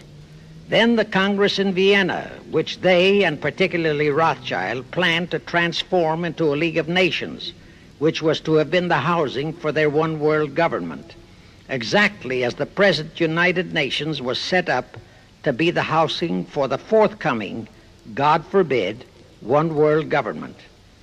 Anyway, that was the format the House of Rothschild and Jacob Schiff decided to employ to achieve their objective in 1914. Of course, they knew that that same format had failed in 1814, but they theorized that was only because the Tsar of Russia had torpedoed that scheme. Well, the present 1914 conspirators would eliminate that 1814 fly in the ointment. They'd make sure that after the New World War, they were conspiring, there'd be no Tsar of Russia around to throw monkey wrenches into the machinery. I won't go into how they accomplished this first step to launch a world war. History records that World War I was precipitated by a trivial incident, the kind of incident both Weishaupt and Albert Pike had incorporated in their blueprints. That incident was the assassination of an Austrian archduke, arranged by the Illuminati masterminds. The war followed. It involved Germany, Austria-Hungary, and their allies, so-called the Axis powers, against France, Britain, and Russia, called the Allies. Only the United States was not involved during the first 2 years. By 1917, the conspirators had achieved their primary objective. All of Europe was in a state of destitution. All the peoples were war-weary and crying for peace. And the outcome, too, was all set. It was to come as soon as the United States would be hurled in on the side of the Allies. And that was all set to happen immediately after Wilson's re-election. After that, there could be only one outcome: complete victory for the Allies. To fully confirm my statement that long before 1917, the conspiracy headed in America by Jacob Schiff had it all set to hurl the United States into that war, I will cite the proof. When Wilson was campaigning for re-election in 1916, his chief appeal was, "Re-elect the man who will keep your sons out of the war." But during that same campaign, the Republican Party publicly charged that Wilson had long committed himself to throw us into the war. They charged that if he would be defeated, he would accomplish that act during his few remaining months in office. But if re-elected, he would hold off until after re-election. But at that time, the American people looked upon Wilson as a God-man. Well, Wilson was re-elected, and as per the schedule of the conspirators, he hurled us into the war in 1917. He used the sinking of the Lusitania as an excuse, a sinking which also was prearranged. Roosevelt, also a God-man in the eyes of the American people, followed the same technique in 1941 when he used the prearranged Pearl Harbor attack as his excuse for hurling us into World War II. Now, exactly as the conspirators planned, victory for the Allies would eliminate all the monarchs of the defeated nations and leave all their peoples leaderless, confused, bewildered, and perfectly conditioned for the one world government the great conspiracy intended would follow. But there still would be an obstacle, the same obstacle that had balked the Illuminati and Rothschild at that Congress in Vienna peace gathering after the Napoleonic Wars. Russia would be on the winning side this time, as it was in 1814. Therefore, the Tsar would be securely on his throne. Here it is pertinent to note that Russia, under the Tsarist regime, had been the one country in which the Illuminati had never made any headway, nor had the Rothschilds ever been able to infiltrate their banking interests. Thus, a winning Tsar would be more difficult than ever to cope with. Even if he could be enticed into a so-called League of Nations, it was a foregone conclusion that he would never, but never go for a one-world government. So even before the outbreak of World War I, the conspirators had a plan in the making to carry out Nathan Rothschild's vow of 1814 to destroy the Tsar and also murder all possible royal heirs to the throne. And it would have to be done before the close of the war, and the Russian Bolsheviki were to be their instruments in this particular plot. From the turn of the century, the chiefs of the Bolsheviki were Nikolai Lenin, Leon Trotsky, and later Joseph Stalin. Of course, those were not their true family names. Prior to the outbreak of the war, Lenin headquartered in Paris. After the outbreak, Switzerland became his haven. Trotsky's headquarters were on the Lower East Side in New York, largely the habitat of Russian Jewish refugees. Both Lenin and Trotsky were similarly bewhiskered and unkempt. In those days, that was the badge of Bolshevism. Both lived well, yet neither had a regular occupation. Neither had any visible means of support, yet both always had plenty of money. All those mysteries were solved in 1917. Right from the outset of the war, strange and mysterious goings-on were taking place in New York. Night after night, Trotsky darted furtively in and out of Jacob Schiff's palatial mansion. And in the dead of those same nights, there were gatherings of hoodlums of New York's Lower East Side, all of them Russian refugees, at Trotsky's headquarters, and all were going through some mysterious sort of training process. But it was all shrouded in mystery. Nobody talked, although it did leak out that Schiff was financing all of Trotsky's activities. Then suddenly Trotsky vanished. So did approximately 300 of his trained hoodlums. Actually, they were on the high seas in a Schiff-chartered ship bound for a rendezvous with Lenin and his gang in Switzerland. And on that ship was $20 million in gold, the $20 million Schiff provided to finance the Bolsheviki takeover of Russia. In anticipation of Trotsky's arrival, Lenin prepared to throw a party in his Switzerland hideaway. Men of the very highest places in the world were to be guests at that party. Among them were the mysterious Colonel Edward Mandel House, Woodrow Wilson's mentor and palsy-walsy, and more important, Schiff's special and confidential messenger.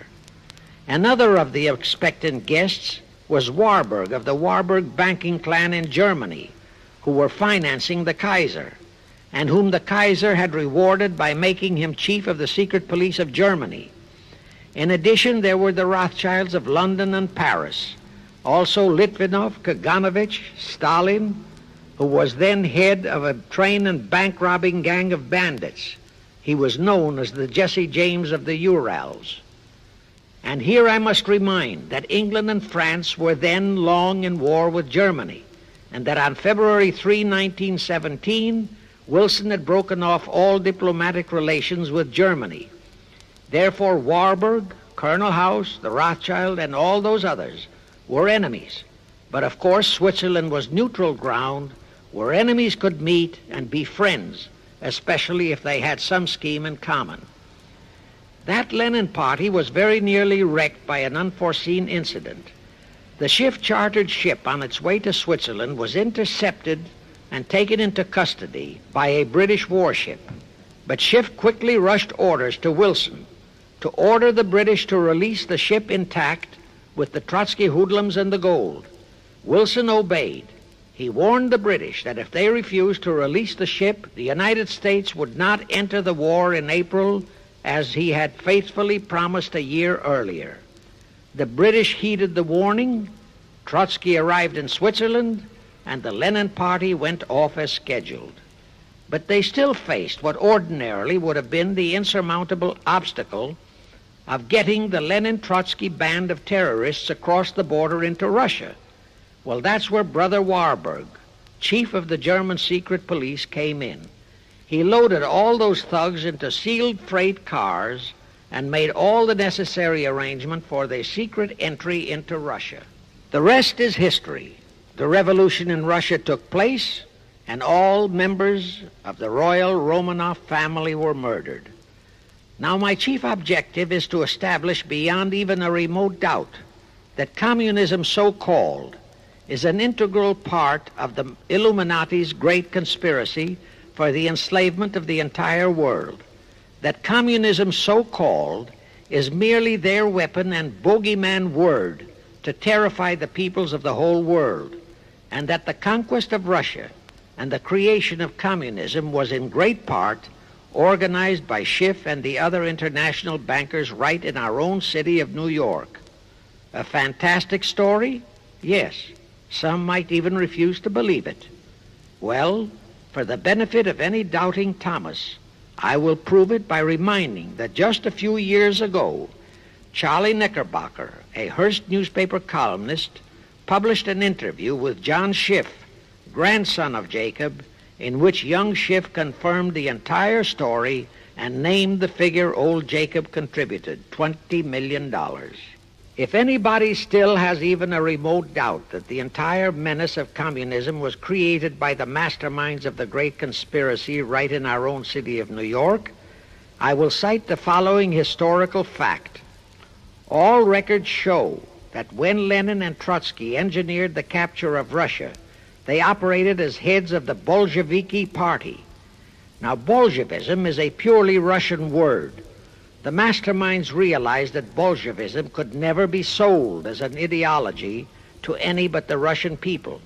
So in April 1918, Jacob Schiff dispatched Colonel House to Moscow with orders to Lenin, Trotsky, and Stalin to change the name of their regime to the Communist Party and to adopt the Karl Marx Manifesto as the constitution of the Communist Party. Lenin, Trotsky, and Stalin obeyed. And that year of 1918 was when the Communist Party and the menace of communism came into being. All this is confirmed in Webster's Collegiate Dictionary, 5th edition. In short, communism was created by the capitalists. Thus, until November 11, 1918, the entire fiendish plan of the conspirators worked perfectly. All the great nations, including the United States, were war-weary, devastated, mourning their dead. Peace was the great universal desire. Thus, when it was proposed by Wilson to set up a League of Nations to ensure peace, all the great nations, with no Russian Tsar to stand in their way, jumped on that bandwagon without even stopping to read the fine print in that insurance policy. That is, all but one, the United States, the very one that Schiff and his co-conspirators least expected would balk. And that was their one fatal mistake in that early plot. You see, when Schiff planted Woodrow Wilson in the White House, the conspirators assumed that they had the United States in the proverbial bag. Wilson had been perfectly built up as a great humanitarian. He supposedly became established as a God-man with the American people. There was every reason for the conspirators to have believed that he would easily hornswoggle Congress into buying the League of Nations sight unseen, exactly as the Congress of 1945 bought the United Nations sight unseen. But there was one man in the Senate in 1918 who saw through that scheme just as the Russian Tsar did in 1814. He was a man of great political stature, almost as great as that of Teddy Roosevelt, and fully as astute. He was highly respected and trusted by all members of both houses of Congress and by the American people. The name of that great and patriotic American was Henry Cabot Lodge, not the phony of today who called himself Henry Cabot Lodge Jr. until he was exposed. Lodge completely unmasked Wilson and kept the United States out of the League of Nations. Here it becomes of great interest to know the real reason for the Wilson League of Nations flop. As I previously stated, Schiff was sent to the United States to carry out 4 specific assignments. Number 1 and most important was to acquire complete control of the U.S. money system. Number 2, as outlined in the original Weishaupt Illuminati blueprint, he was to find the right kind of men to serve as stooges for the great conspiracy and promote them into the highest offices in our federal government, our Congress, our U.S. Supreme Court, and all federal agencies, such as the State Department, the Pentagon, the Treasury Department, etc. Number 3, destroy the unity of the American people by creating minority group strife throughout the nation, especially between the whites and blacks as outlined in Israel Cohen's book. Number 4, create a movement to destroy religion in the United States, with Christianity to be the chief target or victim.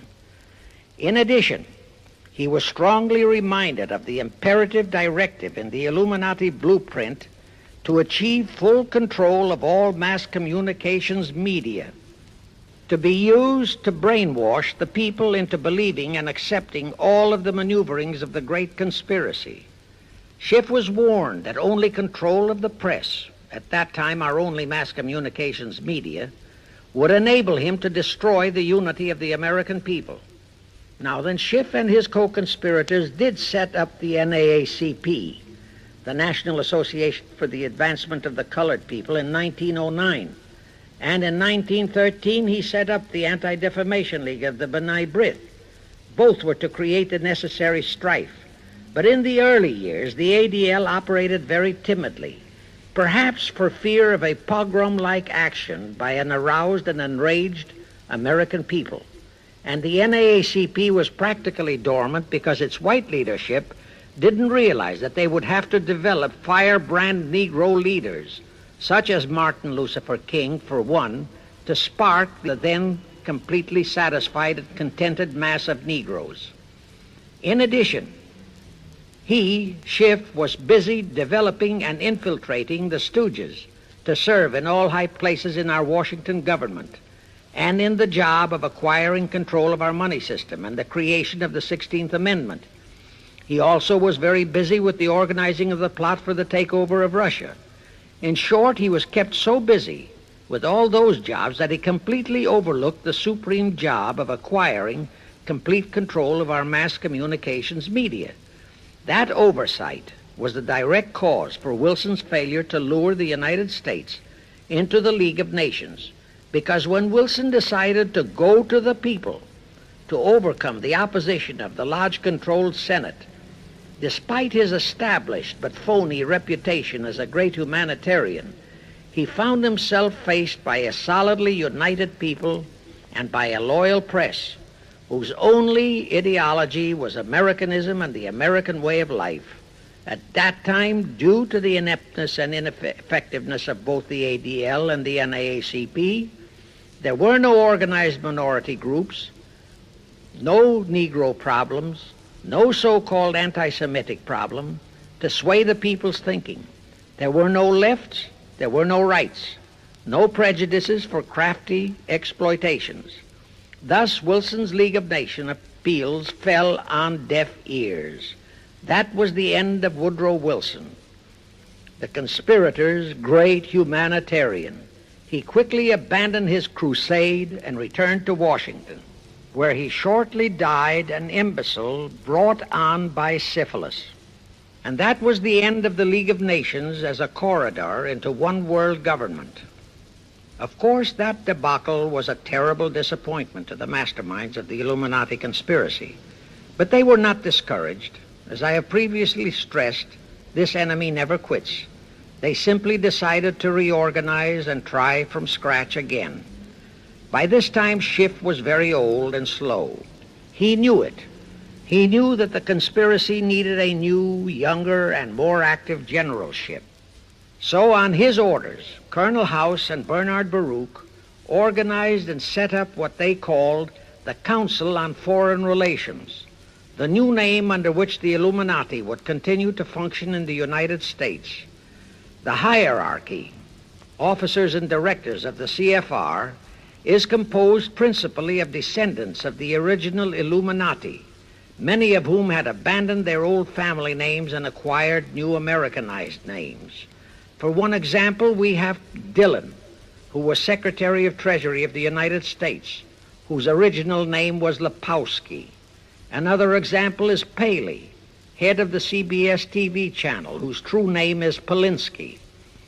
The membership of the CFR is approximately 1,000 in number and contains the heads of virtually every industrial empire in America, such as Blau, president of the U.S. Steel Corporation, Rockefeller, king of the oil industry, Henry Ford II, and so on. And, of course, all the international bankers, also the heads of the tax-free foundations, are officers and or active CFR members. In short, all the men who provide the money and the influence to elect the CFR chosen presidents of the United States, congressmen, senators, and who decide the appointments of our various secretaries of state, of the Treasury, of every important federal agency, are members of the CFR, and very obedient members indeed. Now, just to cement that fact, I will mention the names of a few of the United States presidents who were members of the CFR. Franklin Roosevelt, Herbert Hoover, Dwight D. Eisenhower, Jack Kennedy. Others who were considered for the presidency are Thomas E. Dewey, Adlai Stevenson, Nixon, and Vice President of a CFR subsidiary, Barry Goldwater. Among the important cabinet members of the various administrations, we have John Foster Dulles, Allen Dulles, Cordell Hull, John J. McCloy, Morgenthau, Clarence Dillon, Rusk, McNamara, and just to emphasize the red color of the CFR, we have as members such men as Alger Hiss, Ralph Bunch, Pasvolsky, Harry Dexter White, real name Weiss, Owen Lattimore, Philip Jeffy, etc., etc. Simultaneously, they were flooding thousands of homosexuals and other blackmailable characters into all the federal agencies from the White House down. Remember Johnson's great friend Jenkins and Bobby Baker?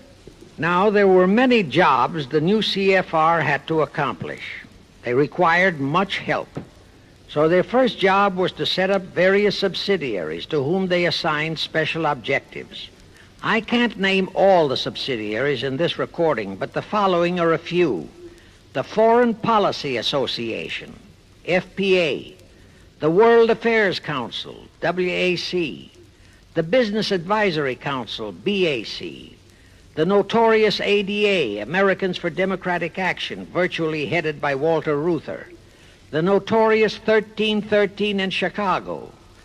Barry Goldwater was, and no doubt still is, a vice president of one of the CFR subsidiaries. In addition, the CFR set up special committees in every state in the Union, to whom they assigned the various local state operations. Simultaneously, the Rothschilds set up similar CFR-like control groups in England, France, Germany, and other nations to control world conditions and cooperate with CFR to bring about another world war. But the CFR's first and foremost job was to get complete control of our mass communications media. The control of the press was assigned to Rockefeller. Thus, Henry Luce, who recently died, was financed to set up a number of national magazines, among them Life, Time, Fortune, and others, which publish USSR in America. The Rockefellers also directly or indirectly financed the Cowles Brothers Look magazine and a chain of newspapers. They also financed a man named Sam Newhouse to buy up and build a chain of newspapers all over the country. And the late Eugene Meyer, one of the founders of CFR, bought the Washington Post, Newsweek, the weekly magazine, and other publications. At the same time, CFR began to develop and nurture a new breed of scurrilous columnists and editorial writers, such as Walter Lippmann, Drew Pearson, the Alsops, Herbert Matthews, Irwin Canham, and others of that ilk, who called themselves liberals, who proclaimed that Americanism is isolationism, that isolationism is warmongerism, that anti-communism is anti-Semitism and racism. All that took time, of course, but today our entire press, except for some local small-town papers and weeklies published by patriotic organizations, is completely controlled by CFR stooges, and thus they finally succeeded in breaking us up into a nation of quarreling, wrangling, squabbling, hating factions. Now, if you still wonder about the slanted news and outright lies you read in your paper, you have the answer. To the Lehmans, Goldman Sachs, Kuhn Loeb, and the Warburgs, the CFR assigned the job of getting control of the motion picture industry, Hollywood, radio and television, and believe you me, they succeeded. If you still wonder about the strange propaganda broadcasts by the Ed Murrows, Chet Huntley, Howard K. Smith, Eric Severide, Drew Pearson, and others of that ilk, you have the answer. If you wonder about all the smut, sex, pornography, and mixed marriage films you see in your movie theater and on your TV set, all of which is demoralizing our youth, you have the answer. The whole story of the CFR conspiracy takeover of our mass communications media is far too long to include in this recording, but you can find it in the News Bulletin number 125, entitled How to Get the Reds Out of Communications Media. It was published and brought up to date by the Cinema Educational Guild. It tells in detail how the press, the movies, TV, and radio have been, and still are, used to brainwash the people, to demoralize our youth, and they have been and still are encouraging and creating sympathy for the rioting Negro civil rights lawlessness. You can get a copy of this news bulletin by writing to the Cinema Educational Guild, Post Office Box 46205, Hollywood, California. Now, to refresh your memory, let's go back for a moment. Wilson's flop had torpedoed all chances of transforming that League of Nations into the conspirators' hoped-for one-world government housing. So the Jacob Schiff plot had to be done all over again, and they organized the CFR to do it. We also know how successfully the CFR did that job of brainwashing and destroying the unity of the American people. But as was the case with the Schiff plot, the climax and the creation of a new housing for their one-world government required another world war, a war that would be even more horrible and more devastating than the First World War, in order to get the people of the world to again clamor for peace and a means to end all wars. But the CFR realized that the aftermath of World War II would have to be more carefully planned so that there would be no escape from the new one-world trap, another League of Nations, that would emerge from the new war, the trap we now know as the United Nations. And they hit upon a perfect strategy to ensure that no escape. Here's how they did it. In 1943, in the midst of the war, they prepared the framework for the United Nations, and it was handed over to Roosevelt and our State Department to be given birth by Alger Hiss, Pozvolsky, Dalton Trumbo, and other American traitors, thus making the whole scheme a United States baby. Then to fix our parenthood, New York City was to become the nursery for the monstrosity. After that, we could hardly walk out on our own baby, now could we? Anyway, that's how the conspirators figured it would work, and so far it has. And the liberal Rockefeller donated the land for the United Nations building. The United Nations Charter was written by Alger Hiss, Pozvolsky, Dalton Trumbo, and other CFR stooges. A phony so-called UN conference was set up in San Francisco in 1945. All the so-called representatives of 50-odd nations gathered there, promptly signed the charter, and the despicable traitor Alger Hiss flew to Washington with it, elatedly submitted it to our Senate, and the Senate, elected by our people to safeguard our security, signed the charter without so much as reading it. The question is, how many of our senators were even then traitorous stooges of the CFR? Anyway, it was thus that the people accepted the United Nations as a holy of holies and enabled traitor Earl Warren to virtually destroy our Constitution by basing all his traitorous decisions on the UN Charter, thus making that charter virtually our law of the land. However, for all the dirty work that had to be done to solidify the UN, the new housing of the One World plot, they still required the aid of our leaders in Washington. So now I will emphasize the fiendish cleverness of the CFR masterminds. To the vast majority of the American people, our foreign policy for many years has been a complete enigma. Most of us simply can't understand why this great nation is seemingly floundering so helplessly in the art of diplomacy. We can't understand why our leaders are seemingly so confused and bewildered in all their dealings with Moscow, France, and other nations, and with the UN. We always hear them proclaiming that in view of our overwhelming economic and military superiority, we must always lead from strength. Yet at all the summit meetings and conferences, they cringe and stammer and stutter, and so to speak, come out with their tails between their hind legs. We can't understand the foreign aid to Tito, an avowed enemy, to Poland, an avowed enemy, to all the avowed communist nations. We can't understand why the expenditure of hundreds of billions of dollars has failed to slow down, let alone stop, the march of communism. We are perplexed by the seeming ineptness of the State Department, the Defense Department, the CIA, the USIA, of all our federal agencies. Again and again and again we have been startled, shocked, bewildered, and horrified by their mistakes in Berlin, in Korea, in Laos, in Katanga, in Cuba, in Vietnam. Mistakes that always favor the enemy, never the United States. Under the law of averages, they should have made at least one or two mistakes in our favor, but they never did. What's the answer?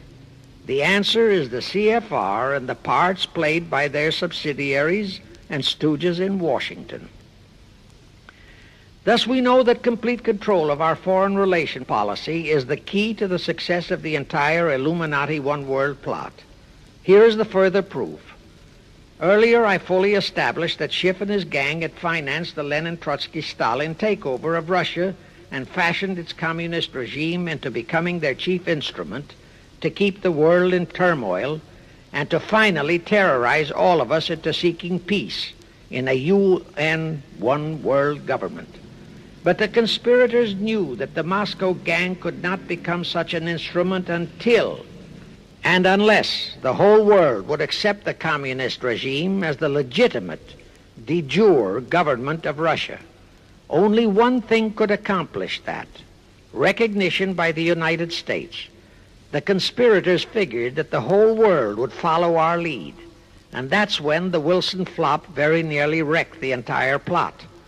Throughout the following 3 Republican administrations, the CFR pulled every trick in their bag to induce Harding, Coolidge, and Hoover to grant that recognition, but all 3 refused. As a result, in the late 1920s, the Stalin regime was in dire straits.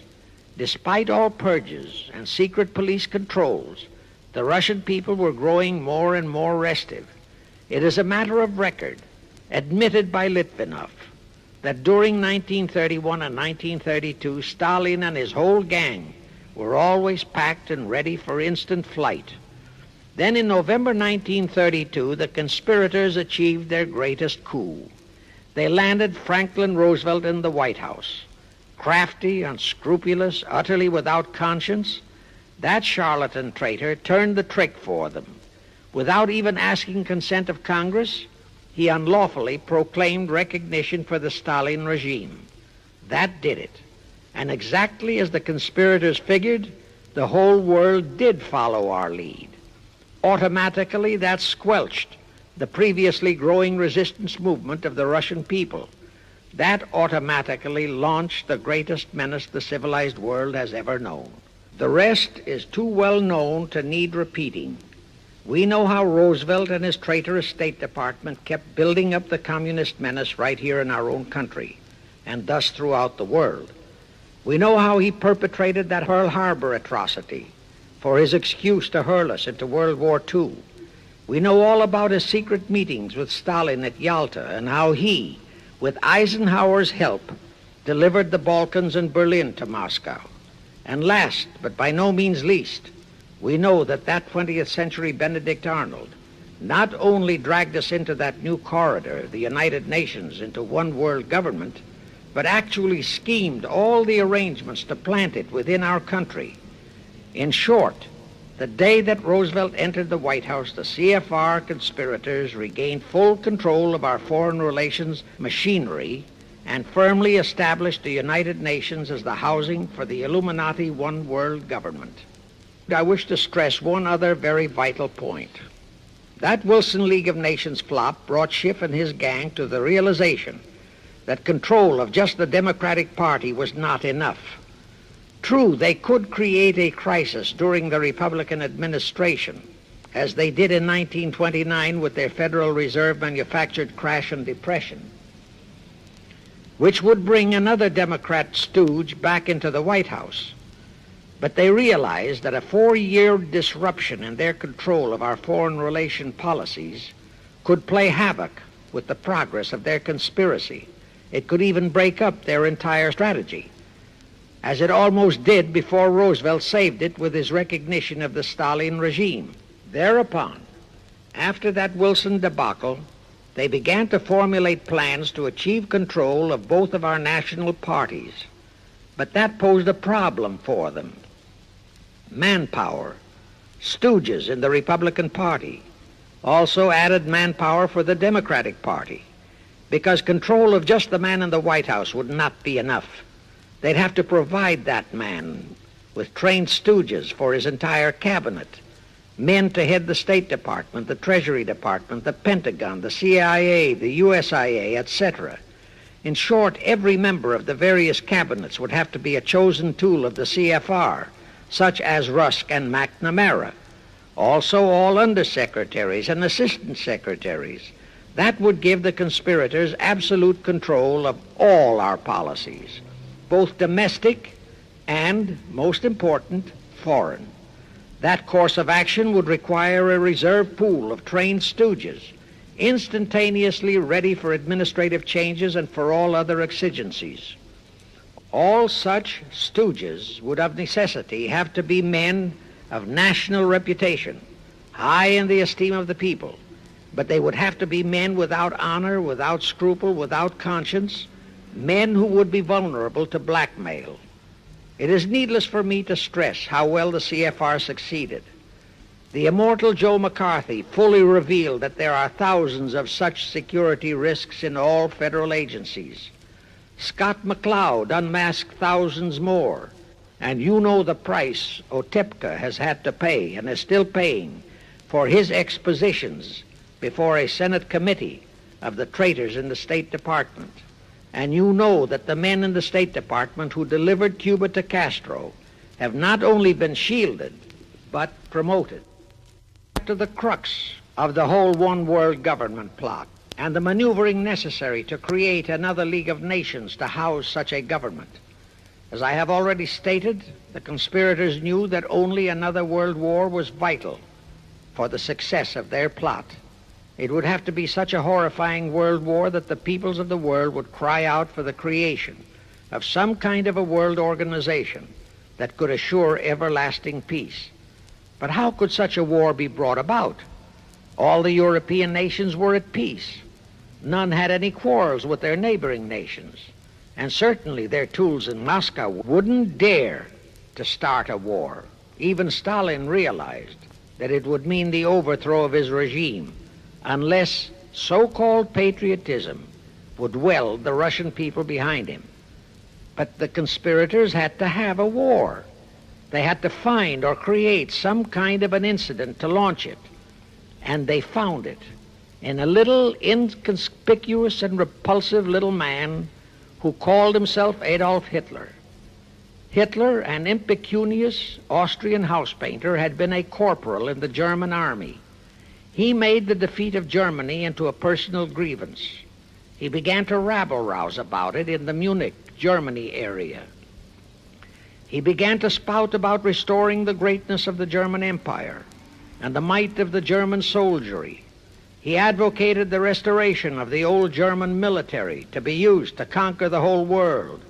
Strangely enough, Hitler, the little clown that he was, could deliver a rabble-rousing speech, and he did have a certain kind of magnetism. But the new authorities in Germany didn't want any more wars, and they promptly threw the obnoxious Austrian house painter into a prison cell. Aha! Here was the man, decided the conspirators, who, properly directed and financed, could be the key to another world war. So while he was in prison, they had Rudolf Hess and Goering write a book which they titled Mein Kampf and attributed the authorship to Hitler, exactly as Litvinov wrote Mission to Moscow and attributed the authorship to Joseph Davies, then our ambassador to Russia and a stooge of the CFR. In Mein Kampf, Hitler, the pseudo-author, outlined his grievances and how he would restore the German people to their former greatness. The conspirators then arranged for a wide circulation of the book among the German people in order to arouse a fanatical following for him. On his release from prison, also arranged by the conspirators, they began to groom him and finance him to travel to other parts of Germany to deliver his rabble-rousing speeches. Soon he gathered a growing following among other veterans of the war, and that soon spread to the masses, who began to see in him a savior for their beloved Germany. Then came his leadership of what he called his Brown Shirt Army and the March on Berlin. That required a great deal of financing, but the Rothschilds, the Warburgs, and others of the conspirators provided all the money he needed. Gradually, Hitler became the idol of the German people, and then they overthrew the von Hindenburg government, and Hitler became the new Führer. But that still was no reason for a war.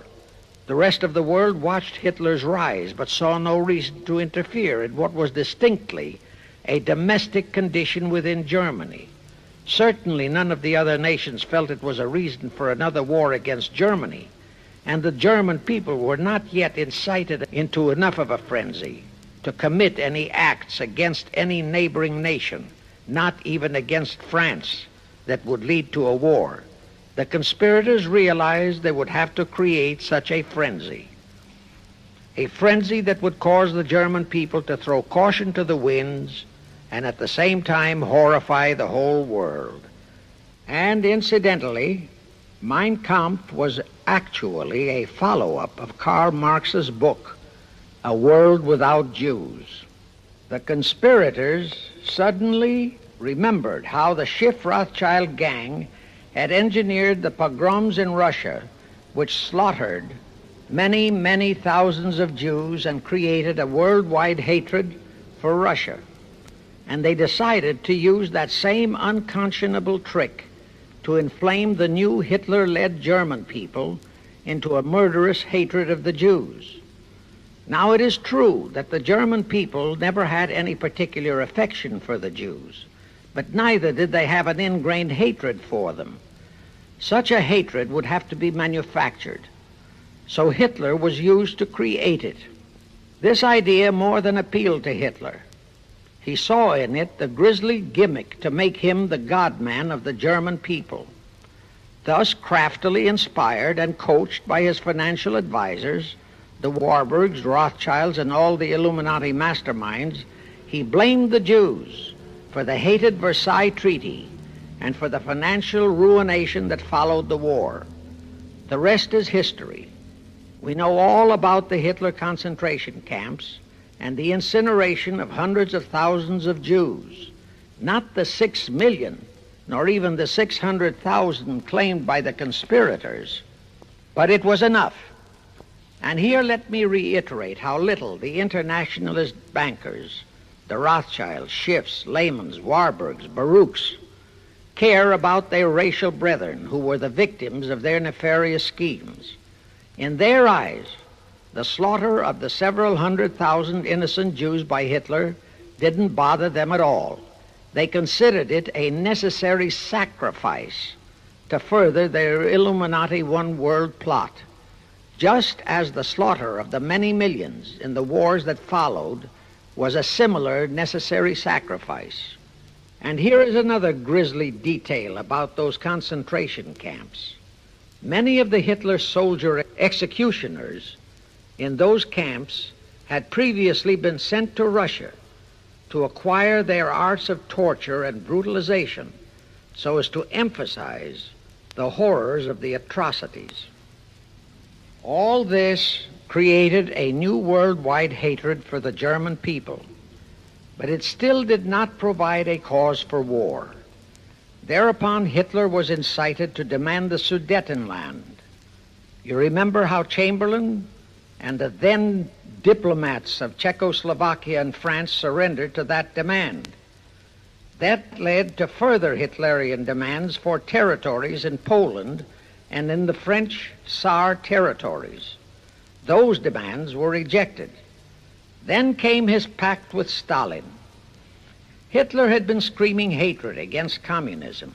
Oh, how he ranted against communism. But actually, Nazism was nothing but socialism, and communism is, in fact, socialism. But Hitler disregarded all that. He entered into a pact with Stalin to attack and divide Poland between them. While Stalin marched into one part of Poland, for which he was never blamed, the Illuminati mastermind saw to that, Hitler launched a blitzkrieg on Poland from his side. The conspirators finally had their new world war, and what a horrible war it was. And in 1945, the conspirators finally achieved the United Nations, their new housing for their one world government. And truly amazing, all of the American people hailed this foul outfit as a holy of holies, even after all the true facts about how the UN was created were revealed. The American people continued to worship that evil outfit. Even after Alger Hiss was unmasked as a Soviet spy and traitor, the American people continued to believe in the UN. Even after I had publicly revealed the secret agreement between Hiss and Molotov that a Russian would always be the head of the military secretariat, and by that token, the real master of the UN, most of the American people continued to believe that the UN could do no wrong. Even after Trygve, the first Secretary General of the UN, confirmed that Hiss-Molotov secret agreement in his book For the Cause of Peace, the vast majority of our people refused to lose faith in the UN. Even after the truth about the Korean War was revealed, how the Russian General Vasiliev, head of that UN military secretariat, was given a leave of absence by the UN so that he could take command of the North Koreans and Red Chinese who were fighting the so-called UN police action under our own General MacArthur, who by orders of the UN was fired by the pusillanimous Truman in order to prevent his winning that war. Our people still believed in the UN, despite our 150,000 sons who were murdered and maimed in that war. The people continued to regard the UN as a sure means for peace. Even after it was revealed in 1951 that the UN, using our own American soldiers under UN command and the UN flag, in collusion with our traitorous State Department and the Pentagon, had been invading many small cities in California and Texas in order to perfect their plan for the complete takeover of our country, most of our people brushed it off and continued their belief that the UN is a holy of holies. Do you know that the UN Charter was written by traitor Alger Hiss, Molotov, and Wyszynski? That Hiss and Molotov had made that secret agreement that the military chief of the UN was always to be a Russian appointed by Moscow? Do you know that at their secret meetings at Yalta, Roosevelt and Stalin, at the behest of the Illuminati operating as the CFR, decided that the UN must be placed on American soil? Do you know that most of the UN Charter was copied intact, word for word, from the Marx Manifesto and Russia's so-called Constitution? Do you know that the only two senators who voted against the UN so-called treaty were the only two senators who had read it? Do you know that since the UN was founded, communist enslavement has grown from 250 million to 1 billion? Do you know that since the UN was founded to ensure peace, there have been at least 20 major wars incited by the UN, just as they are now inciting a war against Little Rhodesia? Do you know that under the UN setup, the American taxpayers have been forced to make up the UN Treasury deficit of many millions of dollars because of Russia's refusal to pay her share? Do you know that the UN has never passed a resolution condemning Russia or her so-called satellites, but always condemns our allies? Do you know that J. Edgar Hoover said, "The overwhelming majority of the communist delegations to the UN are espionage agents"? And now, 66 senators voted for a consular treaty to open our entire country to Russian spies and saboteurs. Do you know that the UN helps Russia's conquest of the world by preventing the free world from taking any action whatsoever except to debate each new aggression in the UN General Assembly? Do you know that at the time of the Korean War, there were 60 nations in the UN, yet 95% of the UN forces were our American sons, and practically 100% of the cost was paid by the United States taxpayers? And surely you know that the UN policy during the Korean War was to prevent us from winning that war. Do you know that all the battle plans of General MacArthur had to go first to the UN to be relayed to Vasiliev, commander of the North Koreans and Red Chinese, and that any future wars fought by our sons under the UN flag would have to be fought under the control of the UN Security Council. Do you know that the UN has never done anything about the 80,000 Russian Mongolian troops that occupy Hungary? Where was the UN when the Hungarian freedom fighters were slaughtered by the Russians? Do you know that the UN and its peace army turned the Congo over to the communists? Do you know that the UN's own so-called peace force was used to crush, rape, and kill the white anti-communists in Katanga? Do you know that the UN stood by and did nothing while Red China invaded Laos and Vietnam? That it did nothing while Nehru invaded Goa and other Portuguese territories? Do you know that the UN was directly responsible for aiding Castro? That it does absolutely nothing about the many thousands of Cuban youngsters who are shipped to Russia for communist indoctrination? Do you know that Adlai Stevenson, of all people, said the free world must expect to lose more and more decisions in the UN? Do you know that the UN openly proclaims that its chief objective is one world government, which means one world laws, one world court, one world army, one world navy, one world air force, one world schools, and a one world church in which Christianity would be prohibited?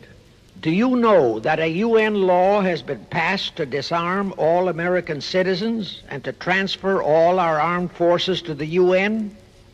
Such a law was secretly signed by Saint Jack Kennedy in 1961. Do you realize how that fits in with Article 47, Paragraph 3 of the UN Charter, which states, I quote, "The Military Staff Committee of the UN shall be responsible through the Security Council for the strategic direction of all armed forces placed at the disposal of the Security Council," unquote. And when and if all our armed forces are transferred to the UN, your sons would be forced to serve and die under UN command all over the world. This will happen unless you fight to get the U.S. out of the UN. Do you know that Congressman James B. Utt has submitted a bill to get the U.S. out of the UN and a resolution to prevent our president from forcing us to support the UN embargoes on Rhodesia? Well, he has, and many people all over the country are writing to their representatives to support the Utt bill and resolution. And did you know that to offset the Utt bill and resolution, 50 congressmen, spearheaded by Schweiker and Moorhead of Pennsylvania, have introduced a bill to immediately transfer all our armed forces to the UN? Can you imagine such brazen treason? Is your congressman one of those 50 traitors? Find out and take immediate action against him, and help Congressman Utt. Now, do you know that the National Council of Churches passed a resolution in San Francisco which states that the United States will soon have to subordinate its will to that of the UN, and that all American citizens must be prepared to accept it? Is your church a member of the National Council of Churches? In connection with that, bear in mind that God is never mentioned in the UN Charter, and their meetings are never opened with prayer. The creators of the UN stipulated in advance that there should be no mention of God or Jesus Christ in the UN Charter or in its UN headquarters. Does your pastor subscribe to that? Find out. Furthermore, do you know that the great majority of the so-called nations in the UN are anti-Christianity? That the UN is a completely godless organization by orders of its creators, the CFR Illuminati. Now, Have you heard enough of the truth about the Illuminati's United Nations? Do you want to leave your sons and our precious country to the unholy mercy of the Illuminati's United Nations? If you don't, write, telegraph, or phone your representatives and senators that they must support Congressman Utt's bill to get the U.S. out of the UN and the UN out of the U.S. Do it today, now, before you forget. It is the only salvation for your sons and for our country. Now I have one more vital message to deliver. As I told you, one of the 4 specific assignments Rothschild gave Jacob Schiff was to create a movement to destroy religion in the United States, with Christianity to be the chief target. For a very obvious reason, the Anti-Defamation League wouldn't dare to attempt it, because such an attempt could create the most terrible bloodbath in the history of the world, not only for the ADL and the conspirators, but for the millions of innocent Jews. Schiff turned that job over to Rockefeller for another specific reason. The destruction of Christianity could be accomplished only by those who are entrusted to preserve it, by the pastors, the men of the cloth. As a starter, John D. Rockefeller picked up a young so-called Christian minister by the name of Dr. Harry F. Ward, Reverend Ward, if you please. At that time, he was teaching religion at the Union Theological Seminary. Rockefeller found a very willing Judas in this reverend. Thereupon, in 1907, he financed him to set up the Methodist Foundation of Social Service. And Ward's job was to teach bright young men to become so-called ministers of Christ and to place them as pastors of churches. While teaching them to become ministers, the Reverend Ward also taught them how to very subtly and craftily preach to their congregations that the entire story of Christ is a myth, to cast doubts on the divinity of Christ, to cast doubts about the Virgin Mary. In short, to cast doubts on Christianity as a whole. It was not to be a direct attack, but much of it by crafty insinuation that was to be applied in particular to the youth in the Sunday schools. Remember Lenin's statement, "Give me just one generation of youth and I'll transform the whole world." Then, in 1908, the Methodist Foundation of Social Service, which incidentally was America's first Communist Front organization, changed its name to the Federal Council of Churches. By 1950, the Federal Council of Churches was becoming very suspect. So in 1950, they changed the name to the National Council of Churches. Do I have to tell you more about how this National Council of Churches is deliberately destroying faith in Christianity? I don't think so. But this I will tell you. If you are a member of any congregation whose pastor and church are members of this Judas organization, your contributions are helping the Illuminati's plot to destroy religion and your faith in God and Jesus Christ. Thus you are deliberately delivering your children to be indoctrinated with disbelief in God and church, and which can easily transform them into atheists. Find out immediately if your church is a member of the National Council of Churches, and for the love of God and your children, if it is, withdraw from it at once. However, let me warn you, that same destroy religion process has been infiltrated into other denominations. If you have seen the Negro March on Selma and other such demonstrations, you have seen how the Negro mobs are led and encouraged by ministers and even Catholic priests and nuns who march along with them. As a matter of fact, the Mormon Church is about the only one I know of that is clean of that kind of Judas infiltration. But of course, There are many individual churches and pastors who are honest and sincere. Find one such for yourself and for your children.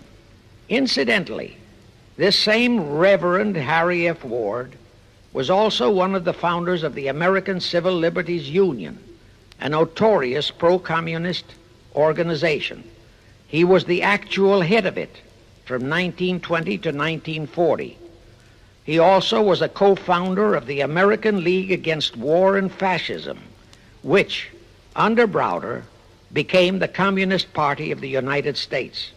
In short, Ward's entire background reeked of communism, and he was identified as a member of the Communist Party.